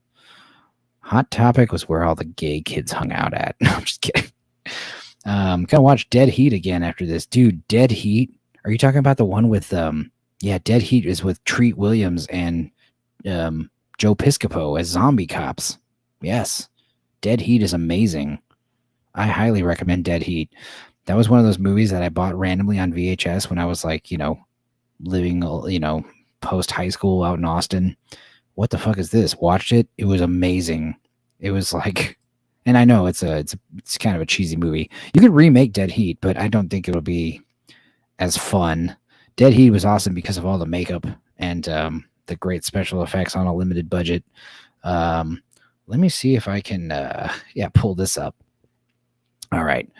Best scene ever in a movie. This is what it says right here. This is literally the title of the video. Best movie scene ever shot. Here you go. Now, I don't have to give you backstory, but I will. Treat Williams has turned into a zombie at the end of the movie, and he's here to kick ass and take names.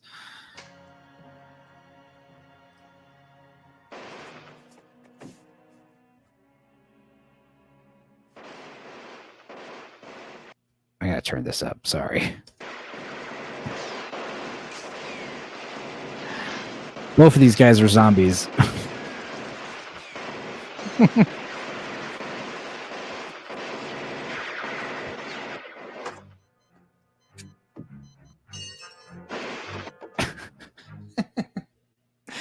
That's the best part, is like you're going to throw a grenade in there with him, and then you just shoot the floor for some reason. Oh my God, dude. Dead Heat is awesome. I agree, John Richards. I want to see the new Channing Tatum movie. Is that the one that his girlfriend Zoe Kravitz directed? Yeah, love it. Badass. It is, I know. Now, the new Channing Tatum movie. Oh, no. Yeah, Channing Tatum is in a new movie. Now, it had a title change. Let's see here. Tatum title change. Let's see here. What was it called? Zoe Kravitz renames film starring Channing Tatum due to controversy. Now, this is actually kind of funny. Zoe Kravitz responds to women's concerns over the movie title. Block. Fuck the notifications. Zoe Kravitz has revealed the reasoning behind a changing of her directorial debut from Pussy Island to Blink Twice. The movie is going to be called Pussy Island, and they changed it to Blink Twice. I mean, I'm no marketing expert, but I think Pussy Island might be a little much. I would definitely want to see a movie called Pussy Island. I don't think mainstream audiences will too much. I'm just kind of guessing.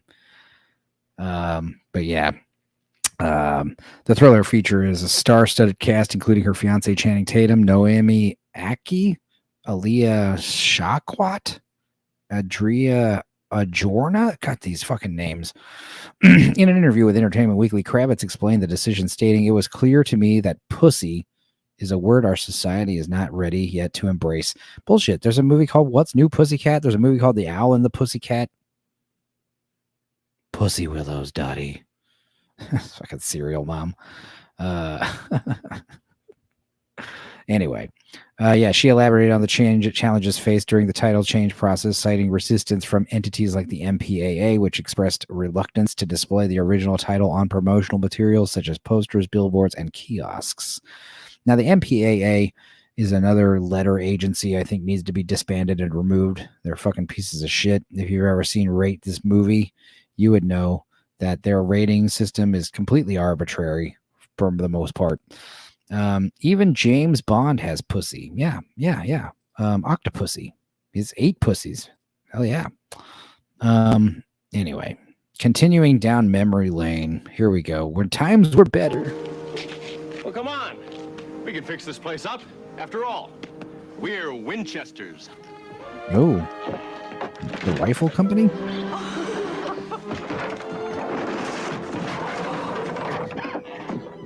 All I wanted was a simple life. Some investments and a home of our own. Now I wish I never heard of 1636 Cherry Lane. Did you say 1630? Even the dog's house collapsed on him. 36 Cherry Lane. Did you say 1636 Cherry Lane? This is 1639. That's 1636. Honey, let's go home. In the movies, happy endings are easy, but in the real world, they take solid planning. So for peace of mind, investment advice, even buying or selling your home, come to the companies of the Prudential and build your... I like how they were at 1369 and they accidentally destroyed whoever's house this was. You know, some old man's going to come back home and he's going to be like, what happened to my home? It fell apart.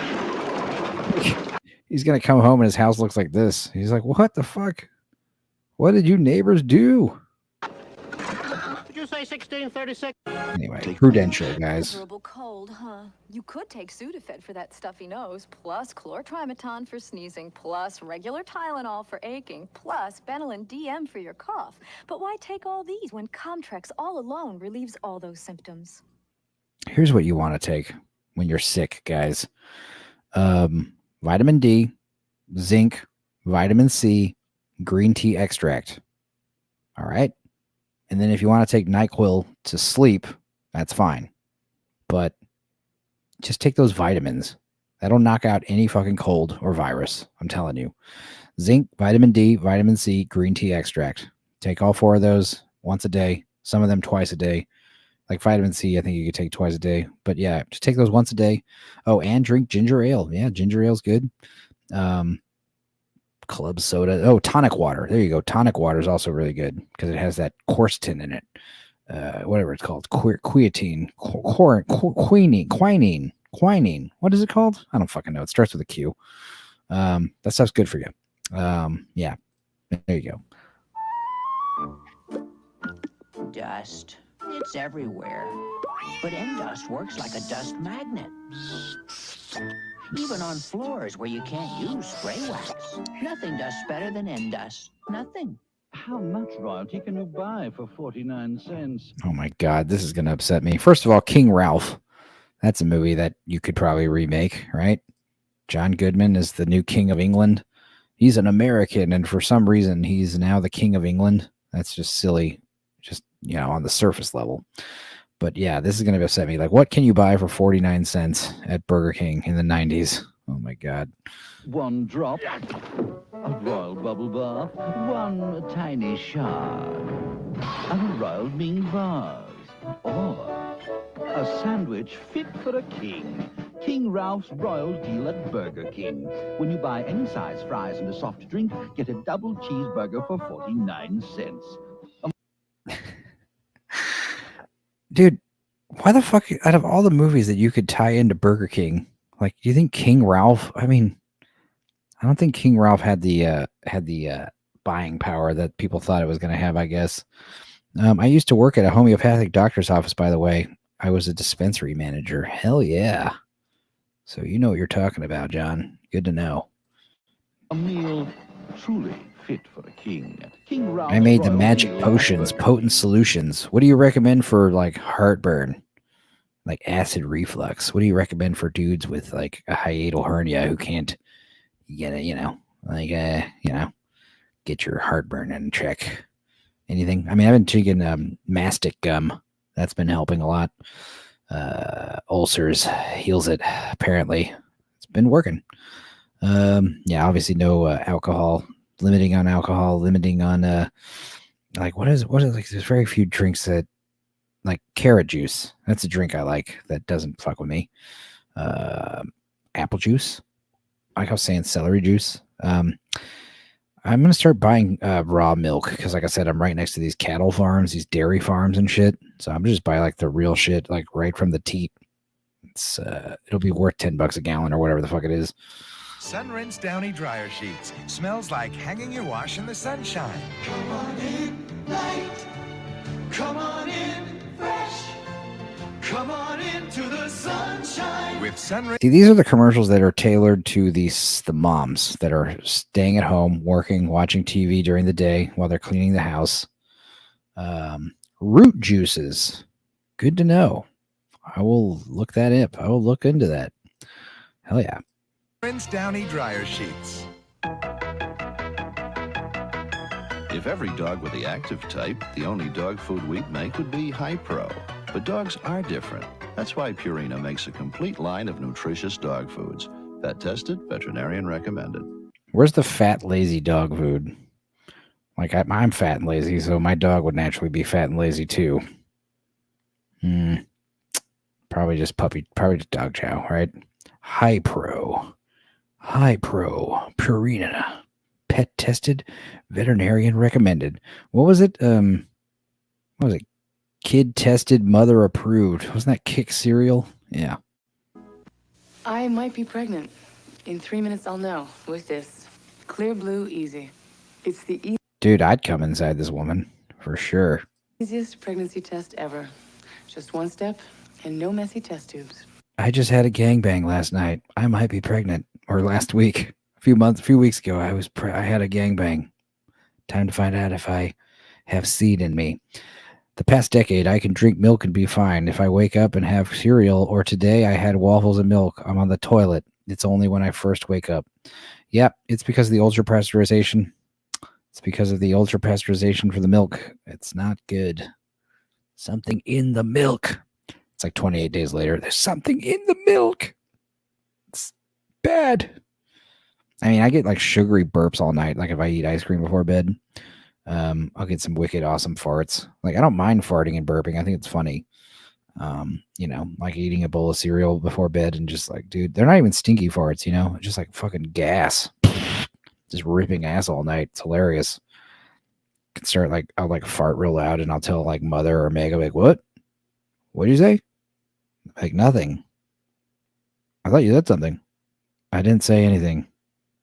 Sounded like you said something. No, that was you farting, asshole. Clear Blue Easy. It's the easiest. Last year, 7 million people discovered Coadvil. Coadvil just cleared everything up. My sinuses were clear. The lead weights had just gone away. I'm very happy that I discovered Coadvil. Coadvil, advanced formula for cold and sinus relief. Concentrate, Lisa. That's it. What are you thinking? What are you thinking about?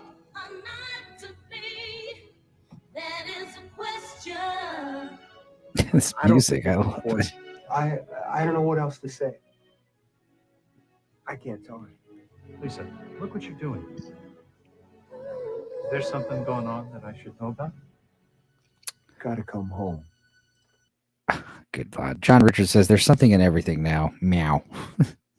Everything is sus. I agree. Yeah, they're trying to poison us. They're literally trying to kill us, guys, with their stupid garbage.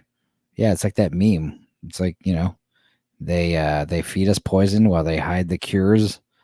Yeah, I'm in the boat where they think the reason why they're freaking out about ivermectin is not just because it cures COVID. They're like realizing like, oh, it might be the cure for cancer.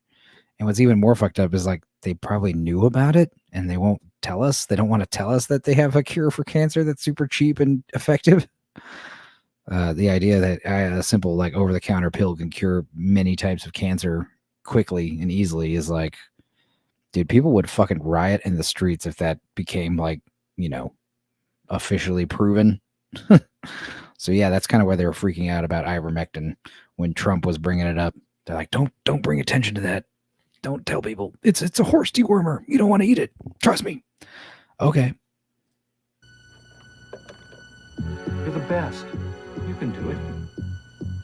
Talent and hard work can take our Olympic hopefuls only so far. That's why Minute Maid will continue to make a contribution to the U.S. Olympic Hopeful Fund every time you buy a Minute Maid product. With your help, we can take these kids all the way.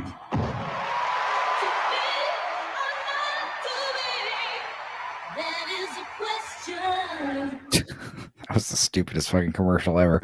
I healed a COVID lesion, says John Richards, with organic menthol cigarettes. Only took a month after 3 years of never healing. Wow. What the hell's a COVID lesion anyway? Like a lesion on your lung or something? Talk about that ray gun is a joke. Oh, yeah. Yeah, it's funny. I would, we talked about it on Lance's channel last week, but yeah, we can't even show any footage of it. The Olympics, man, they're so lame. But yeah, ray gun, dude. The thing about ray gun is like we there's news that like first of all, she basically infiltrated the election process of who makes it to the Olympics in Australia, and she basically saw to it that she would get the vote and be the one to represent Australia, even though there are much better breakdancers in Australia. I'm also in the boat that she purposely performed badly to get attention, national attention. She was bragging that her brand is now like fucking mainstream now. Everyone knows her. They were also talking about how all these other Australian break dancers are like heartbroken because like they're all a joke now. And yeah, also the fact that she was so bad that they're not doing breakdancing in the 2029 Olympics. There will not be a 2028 Olympics. There won't be a breakdancing category next time either because it was so bad. It was embarrassing. It was like, this experiment has failed. Basically, they pulled the plug on it.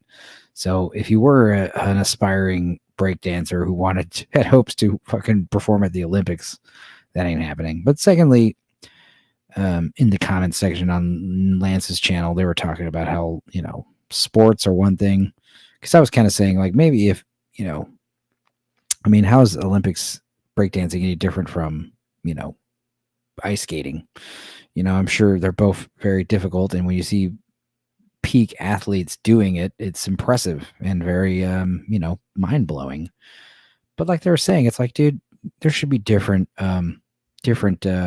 games and sporting events for these kind of categories, arts and stuff, dancing awards, John Richards says, my left nostril would clot with blood every day, but never rebuild tissue until I cleared it with the menthol smoke. Natural cures. That's pretty fucking awesome, actually. I'm going to start smoking menthol cigarettes now because you told me to. No, I'm just kidding. I bet you got a lot of looks when you were like, problematic white guy going into the fucking corner store buying menthol cigarettes. They were like, are you sure? Like, yes, I want menthol. Please. That's like that great Dave Chappelle joke. Why do black people love menthol cigarettes? I don't know. That is correct. We don't know. Glad you like that. Sometimes I don't want it all, but I've got it. So when I'm irregular, I take Correctol, the woman's gentle laxative that works overnight. When I'm irregular. Sometimes I need to be taken care of too. Correctol. Sometimes I need to take a big, hot, steamy shit too.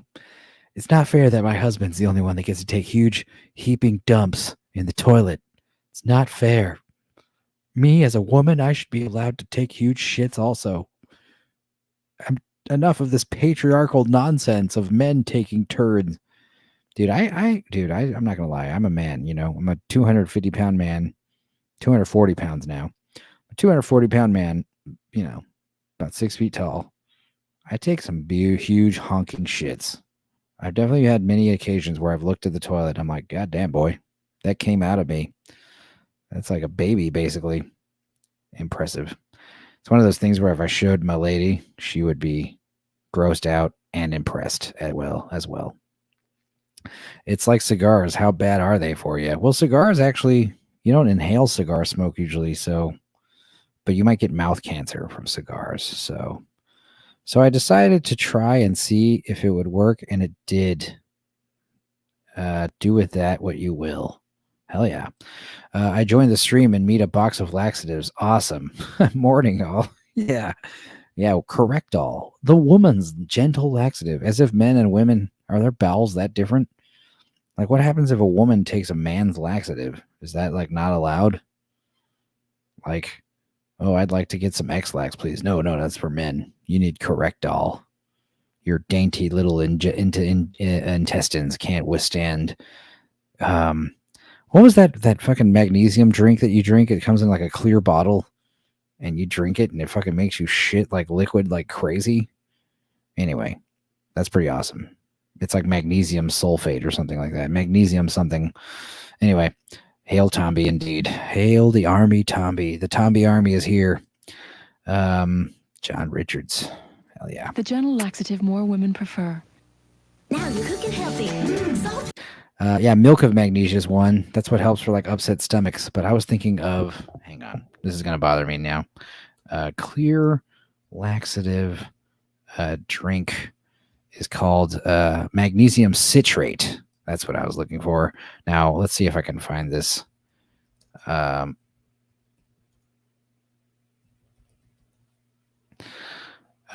Funny. This is what I want. Okay. This is from February 17th, 2020. Now, perhaps this might be a little lesson for you guys. First of all, let me pull up a picture of magnesium citrate so you can know what you're looking for. This is what it looks like. Usually it's lemon flavored magnesium citrate. If the woman takes Viagra, what will happen? Oh, yeah, I don't know. Probably not good. I'm sure you're going to get a lot of blood swelling to your nether regions for some reason.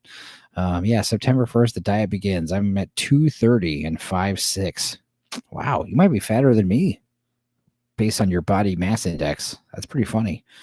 We're equally fat, blue collar. We'll both lose weight together. We're going to go on a weight loss journey together. Okay, how does that sound? Oh yeah, quickest way to clear out a colon. Oh yeah, this stuff. Okay, yeah, that's what you're saying. Magnesium citrate. What's funny is that this was recommended to me for stomach issues, and I was like, yeah, but isn't this like an insane laxative? And they're like, oh yeah, you'll shit your brains out. I was like, well, I don't need that. I'm pretty regular. But here we go. This is a man's hilarious account. Let's see, open image in new tab so we can just have this. We can look at this while I read this. Here we go. Quote, the smell is horrid. The sound is frightening. This is a man's hilarious account of drinking an entire bottle of saline laxative. Okay. As fans admit, its graphic play-by-play is so true. Let's see here. Oh, let's see if I can actually just find. This is a fucking news article about it. I want the actual. Here we go. Okay. This is good. This is gold.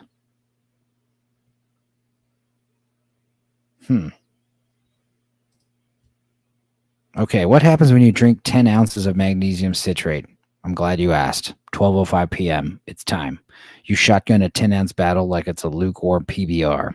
It's supposed to be grape flavored, but it's becoming quite clear that whoever led the R&D team that day has never actually tasted anything grape in their life. You are already regretting this decision. 12:06 p.m. You eat a handful of chips. It's going to turn to liquid form before it even clears your throat, but you don't care. All is right in the world at this moment. Hold on to that. You're about to enter a very dark period in your life. 12:37 p.m., 30 minutes later, first sign of life. The pressure is growing. You already have 5 pounds of impacted crap in your colon, and you basically just drank the safe for humans version of Drano. You feel a poop coming on finally. You think it's time. You're wrong. You get a little snake turd as a teaser. Take note. Oh my God, there's more here. Let me see if I can find the rest of this shit. God damn it. Okay. Take note. This is the last semi-solid thing you see leave your body for the next 24 hours. Okay. 12:57 p.m., 20 minutes later. That little science experiment you got cooking is about to reach its boiling point. Your stomach is angry now. It hates you. You can feel it. You have exactly 0.3 seconds to make it to the nearest toilet, but you can't run. Never run. You pray to God there is enough elasticity in your butthole to keep the gates closed 5 more steps as you start to preemptively undo your pants to save valuable time. Almost there. 3, 2, 1, 12:58 p.m. Sweet Mary, Mother of God, is this real life? Your cheeks barely hit the seat and all hell breaks loose. The crap/water mixture you've just created comes out with such force that it actually sprays the back of the toilet bowl at a 45-degree angle, thus deflecting it in every direction but down. Is that blood? False alarm. That's just the remnants of the cherry pie you ate at Thanksgiving. You were 5. The smell is horrid. The sound is frightening. You try to clench what's left of your butthole to soften the... view gallery. Here we go. You try to, oh my God. You try to clench what's left of your butthole to soften the blow, but it's not working. The whole house just heard your liquid fart as it gurgles out of your butt. 1:06 p.m. to 8:30 p.m. Everything's a blur. You have crapped out everything you have ever eaten since the day you were born, everything your ancestors have ever eaten since the early 1800s, and your butt now feels like you have a flaming hot Cheeto and and the tears of 1,000 jalapeno seed truss stuck in it. Oh my God. You're now curled up in a bathtub crying because you have to remain within arm's reach of the toilet at all times. You have the poop sweats. You meet Jesus. 8:37 p.m. You're broken. Your butthole is broken. Your spirit's broken. Life as you know it will never be the same, but tomorrow is a new day. You're going to wake up, throw on the only remaining pair of underwear you have, and you're going to run up to Walmart with the last shred of dignity you have left to buy yourself a new toilet brush. You've earned it. Oh my God. That's amazing. Yeah. Magnesium will liquefy anything in your intestines, basically. Oh God. Laughing emojis. Or maybe a nice curry will suffice. I love a good curry. But yes, magnesium citrate. So you don't need, what's it called? Colax or whatever the fuck that lady's accident. Here's some more fun reviews. Let's see here. Okay. Open image in new tab. Thank you. This is another, this is a 1-star rating out of 5 from an Amazon customer. Death would have been welcome is the title. This is from July 12th, 2016. Only a masochist would label this pill gentle. Seriously, what the fuck? Okay, so this is a Amazon. This is a pill of some kind. I had foot surgery and a week of Norcos left me sifting through a medicine cabinet for some help in this area. I found this innocent-looking box in the cupboard. It sounded so soothing, like sweet relief, so gentle, like a good friend who would rub my back and help me through the bad times. I took 2 and waited. Within 3 hours, cramping began, coming in waves. I would hobble to the bathroom and nothing.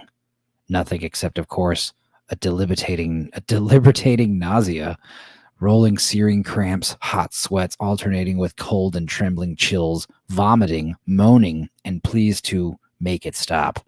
My quote good friend, that little quote gentle Dulcolax, had freaking pushed me out of a moving bus in a roundabout and was just swinging around in circles, hitting me again and again and again. After about 2 to 3 hours of unbearable cramps and throwing up with no results, things started moving, which meant explosive and cramping diarrhea, dizziness, shaking, and the worst smell I've smelled in my life. After an hour of that, things started becoming fuzzy. I looked at the bathroom ceiling light with half-open eyes and wondered if I was still alive. I'm now lying quietly on the bathroom floor in a sweat-soaked blanket with a bottle of water next to me. The night is passing. I know this because I measure time in the searing waves of gut-wrenching diarrhea. I can only wait for the morning and the next time, and the time when I am even... Oh my God. And the time when I will have even enough strength to plot vengeance on this deceitful and masochistic Dulcolax corporation. Until then, I close my eyes and take comfort in the coolness of my bathroom floor. Adieu. Wow. I swear there's like an art in writing these reviews. these reviews. Yeah, that was the first time I read that, guys. So I was with you on that journey. That was amazing. I love Mrs. Dash. I do like Mrs. Dash. I have some in my Correctol. That was the laxative name I was thinking of. I do like Mrs. Dash. It's that lovely lemony herb seasoning that has no salt. So it's good. It's good for soups and salads. I love putting it on salads. In fact, I need to start doing that. Now you're cooking healthy. Salt-free. I love Mrs. Dash. Shaking on the flavors. Zesty, healthy. I love Mrs. Dash. Now Mrs. Dash introduces garlic and herb for healthier flavor instead of salt. Oh, yeah. So I never got garlic and herb. I would get the lemon flavor. Dash introduces garlic and herb for healthier flavor. Yeah, extra spicy. We've got the table blend. I can't read any of this shit. I think it was this one, the lemon one. That was the one I always got. Somehow more compelling than anything Disney writes these days. Are you talking about those laxative reviews? Yeah, that was like poetry. That was like Homer's The Iliad, you know? Flavor instead of salt. Your heart will thank you. A continuous commitment to improvement. One reason why the U.S. government awarded Cadillac the 1990 Malcolm Baldrige National Quality Award, as demonstrated by the new 200 horsepower 4.9-liter V8 and electronically controlled transmission that not only generate more power, but deliver the highest highway mileage of any V8-powered luxury car. Another reason why the only way to travel is Cadillac style. See, I just love how old cars had like these, you know, like they were very angular, you know, like pointed edges. I like that. I always think of Sin City when, what's his name? Marv, Mickey Rourke's character. He says, modern cars, they all look like electric razors. It's true.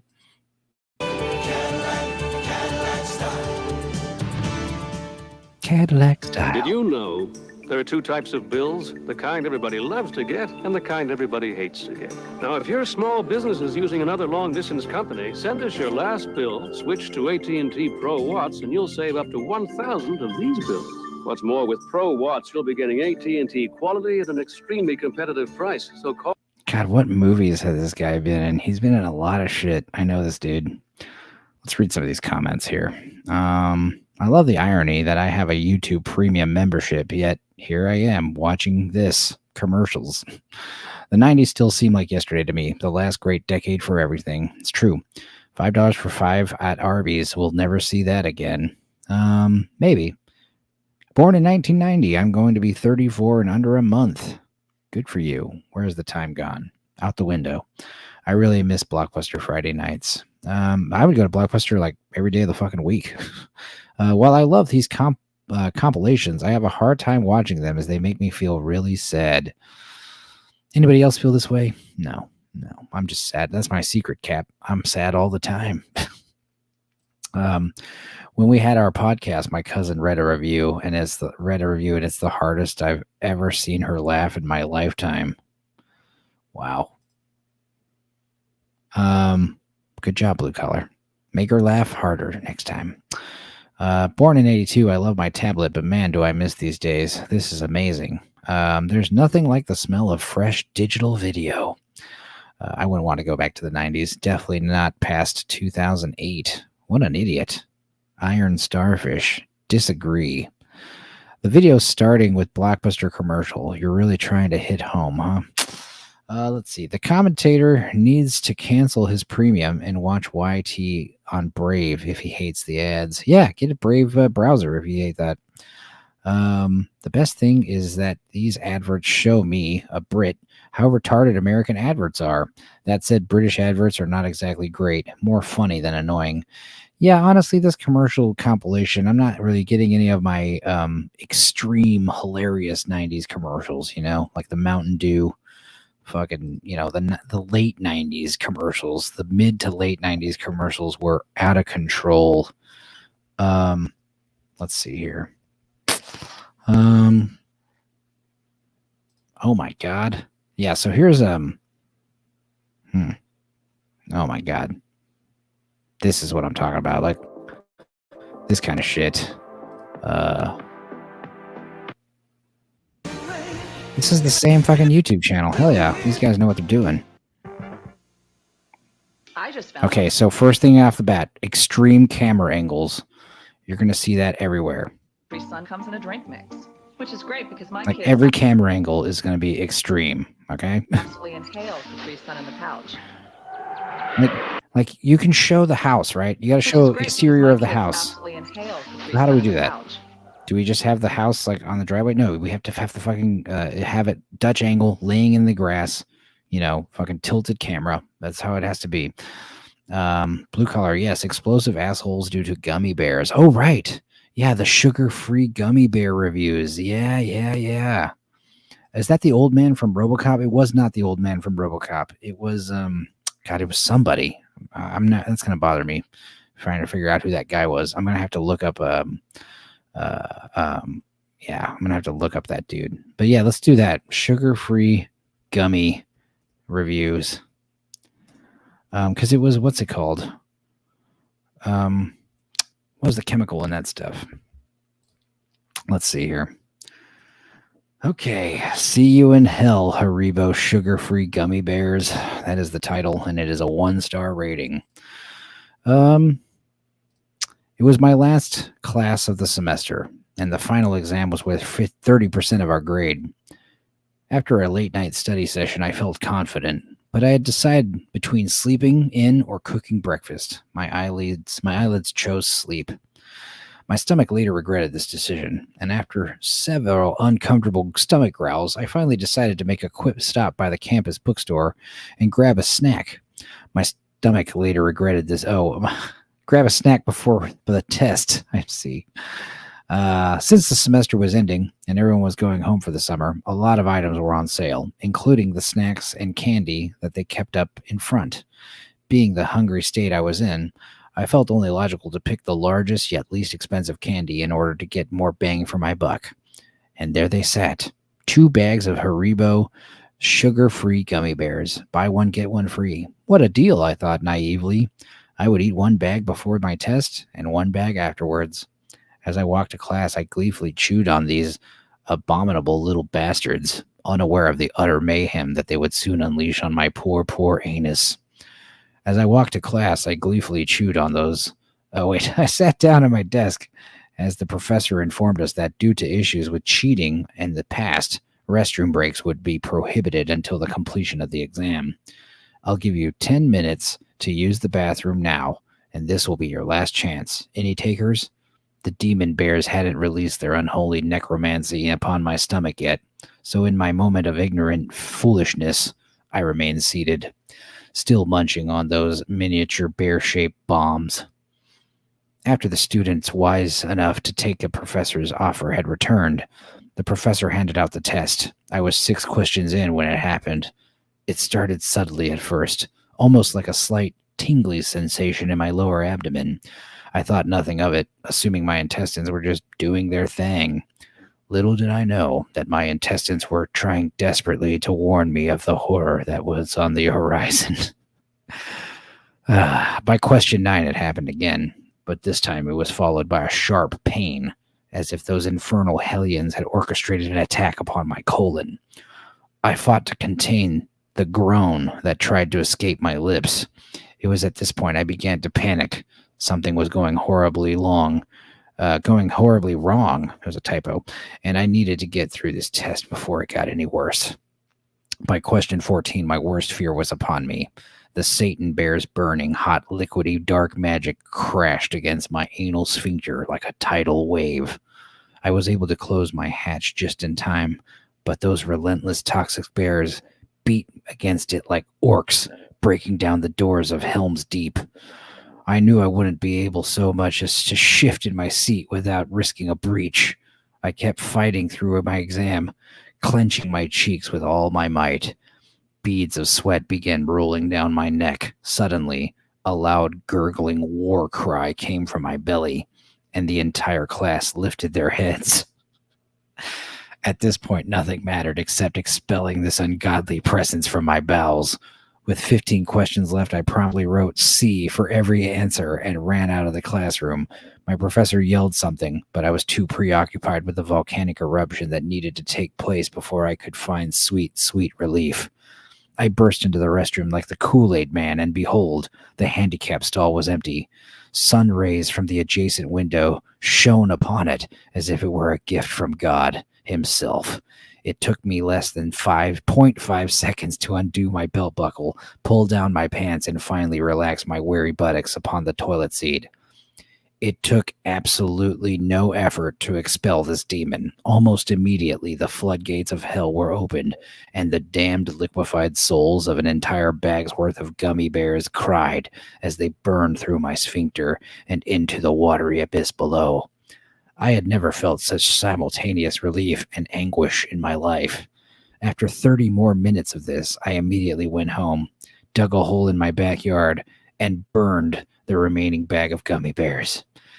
I leave with this: do not I repeat, do not eat these spawns of Satan. Not only did they cause me to fail my final test, but the anguish I experienced is something I wouldn't wish upon anyone, not even my worst enemy. The only place these godforsaken hell bears belong are buried deep below the earth's surface. My God. That was pretty impressive. Here's another review. Just don't, unless it's a gift for someone you hate. Oh my God. Let's see what you guys were saying real quick.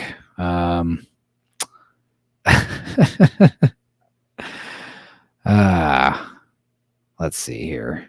Pull one up, Enzo. It's goddamn epic. Yes, it was. Check out the WKD ads. Funny stuff. Dutch cameras only. Yeah. She was reading the reviews in tears. Xylitol, that's what it's called, I think. Masterpiece Theater, maybe. Yeah. All right, I'm already laughing, says Blue Collar. It's Oscar worthy. Thank you. George Plimpton. Hell yeah. I could be wrong, though. Oh, that was his name. Oh, my God, you might be right. Let me look that up real quick.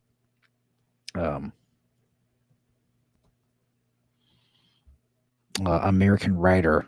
No, that was not George Plimpton. That was not the guy we just saw. I'm going to find out who that guy in that ad was for sure.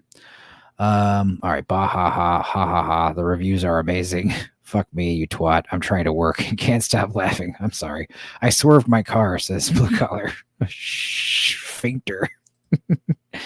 Gummy bears were screaming for the horde. All right. Wow, for the win. New X-Packs this week. Hell yeah. Imagine 8 of us drunk hearing that story. I mean, I am right now. Yeah, I'm imagining it. One more review. And this one's a larger font, so I don't have to struggle to read it. Oh, man. Words cannot express what happened to me after eating these. The Gummy Bear Cleanse. If you are someone that can tolerate the sugar substitute, enjoy. If you are like the dozens of people that tried my order, run. First of all, for taste, I would rate these a 5. So good. Soft, true to taste, fruit flavors like a sugar variety. I was a happy camper. But, or I should say, but with 2 T's. Not long after eating about 20 of these, all hell broke loose. I had a gastrointestinal experience like nothing I'd ever experienced. Cramps, sweating, bloating beyond my worst nightmare. I've had food poisoning from some bad shellfish, and that was almost a skip in the park compared to what I was going on inside me. Then came the flatulence. Heavens to Margatord. The sounds, like trumpets calling the demons back to hell. The stench, like 1,000 rotten corpses vomiting. I couldn't stand to stay in the room for fear of succumbing to my own odors. Oh my God. But wait, there's more. What came out of me felt like something tried to funnel a Niagara Falls through a coffee straw. I swear my sphincters were screaming. I felt like a delicate starfish was a gaping maw projectile vomiting of torrential flood of toxic waste. 100% liquid, flammable liquid, napalm. It was actually a bit humorous for a nanosecond, as it was just beyond anything I could imagine possible, and it went on for hours. I felt violated when it was over, which I think might have been sometime in the early morning of the next day. There was stuff coming out of me that I ate at my wedding in 2005. I had 5 pounds of those innocent-looking, delicious, tasting hell bears. So I told a friend about what happened to me, thinking it had to be some type of sensitivity I had to the sugar substitute. And in spite of warning and graphic descriptions, she decided to take her chance and take them off my hands. Silly woman. All of the same for her, and a phone call from her while on the toilet, because he kind of ended up living in the bathroom for a spell, telling me she really wished she should have listened. I think she was crying. Her sister was skeptical and suspected that they were exaggerating. She took them to work, since there were still 99% of the 5-pound bag left. She works for a construction company where there are builders, roofers, house painters, landscapers, etc. Lots of people who generally have limited access to toilets on a given day. I can't imagine where all of these poor men and women pooped that day. I keep envisioning men on roofs crossing their legs and trying to decide if they can make it down the ladder or if they should just jump. If you order these, best of luck to you. And please don't post a video review during the aftershocks. My God. Yeah, you gotta stay away from that sugar-free stuff, blue collar. I keep telling you, man. I'm gonna have to get going. Gotta take the wife out. No, not with a rifle. Lol. I'll catch the rewatch. Take care, you beautiful bastards. Oh my God. Yeah, I think we'll wrap it up too. We got 8 minutes to the top of the hour. I said I was gonna end an hour ago, so that makes sense. Yeah, I guess we'll play one more commercial with extreme camera angles. Now we can make it by the gallon, and it's all natural. Which I appreciate. Oh my God, the dog died. It killed the dog. What the fuck? R.I.P. Fluffy. Especially as the pictures disappear. New Capri Sun all-natural drink mix. Unlimited liquid cool. You see how 90s this shit is, though? With the camera angles, the direction. My son, a virtual no-show for family dinners. But on Ortega night, zap. This is a commercial for fucking taco shells, okay? Look how extreme everything has to be. Nobody wants to miss tacos with crispy Ortega taco shells. Now that's a megabyte. Ortega, it's the family recipe. Megabyte. All right, that was good. That was pretty good. Having a little party tonight. Oh, no. Glad to serve Hillshire Farm Little Smokies. Delectable little morsels. Great for parties. Great anytime. Great for causing pancreatic cancer and all kinds of other gastrointestinal issues because of all the nitrates. Barbecue sauce, and it's snack time. Perfect. They're gonna love these. I better get busy. Yeah, waste all this fucking lumber. It's hilarious, dude. The 90s, man. We didn't give a fuck. I still don't. Little Smokies, the perfect little snack from Hillshire Farm. And look, the perfect little snack in a perfect little package. Little Link Snackers from Hillshire Farm. Blue Collar Loser's the perfect little snack in a perfect little package, isn't he? That's what all the ladies tell him. Does your makeup pass the daylight test? Mine does. Is that Mila? It looks natural. It feels Mila. natural. Feel Natural has a unique light softening formula to cover evenly. So you look natural in any light. L'Oreal Feel Natural. Because I'm worth it. Yeah, Lord Toxic asked earlier who was better in the Blue Lagoon. Was it Brooke Shields in the first one or Mila Jovovich in Return to the Blue Lagoon? Definitely Mila. Mila was great. She had no problem getting naked. She was underage, super hot. She knew it. You know, these models. She was like dating her fucking French director, Luc Besson, who was like twice her age. Naughty girl. Now she's married to Paul Anderson, who made all those fucking Resident Evil movies she was in. This is the final play of the championship game as seen by Jerry Schwartz, who didn't know that Energizer batteries outlast ordinary Duracell in his portable TV. Energizer, designed to keep your high-tech stuff going and going. Here's what's new from Blue. Music. Presenting new Sing Along Blue. Sing with me, Blue. Now, Sing Along With Me Blue was not the cultural zeitgeist that Tickle Me Elmo was. So I'm going to skip it.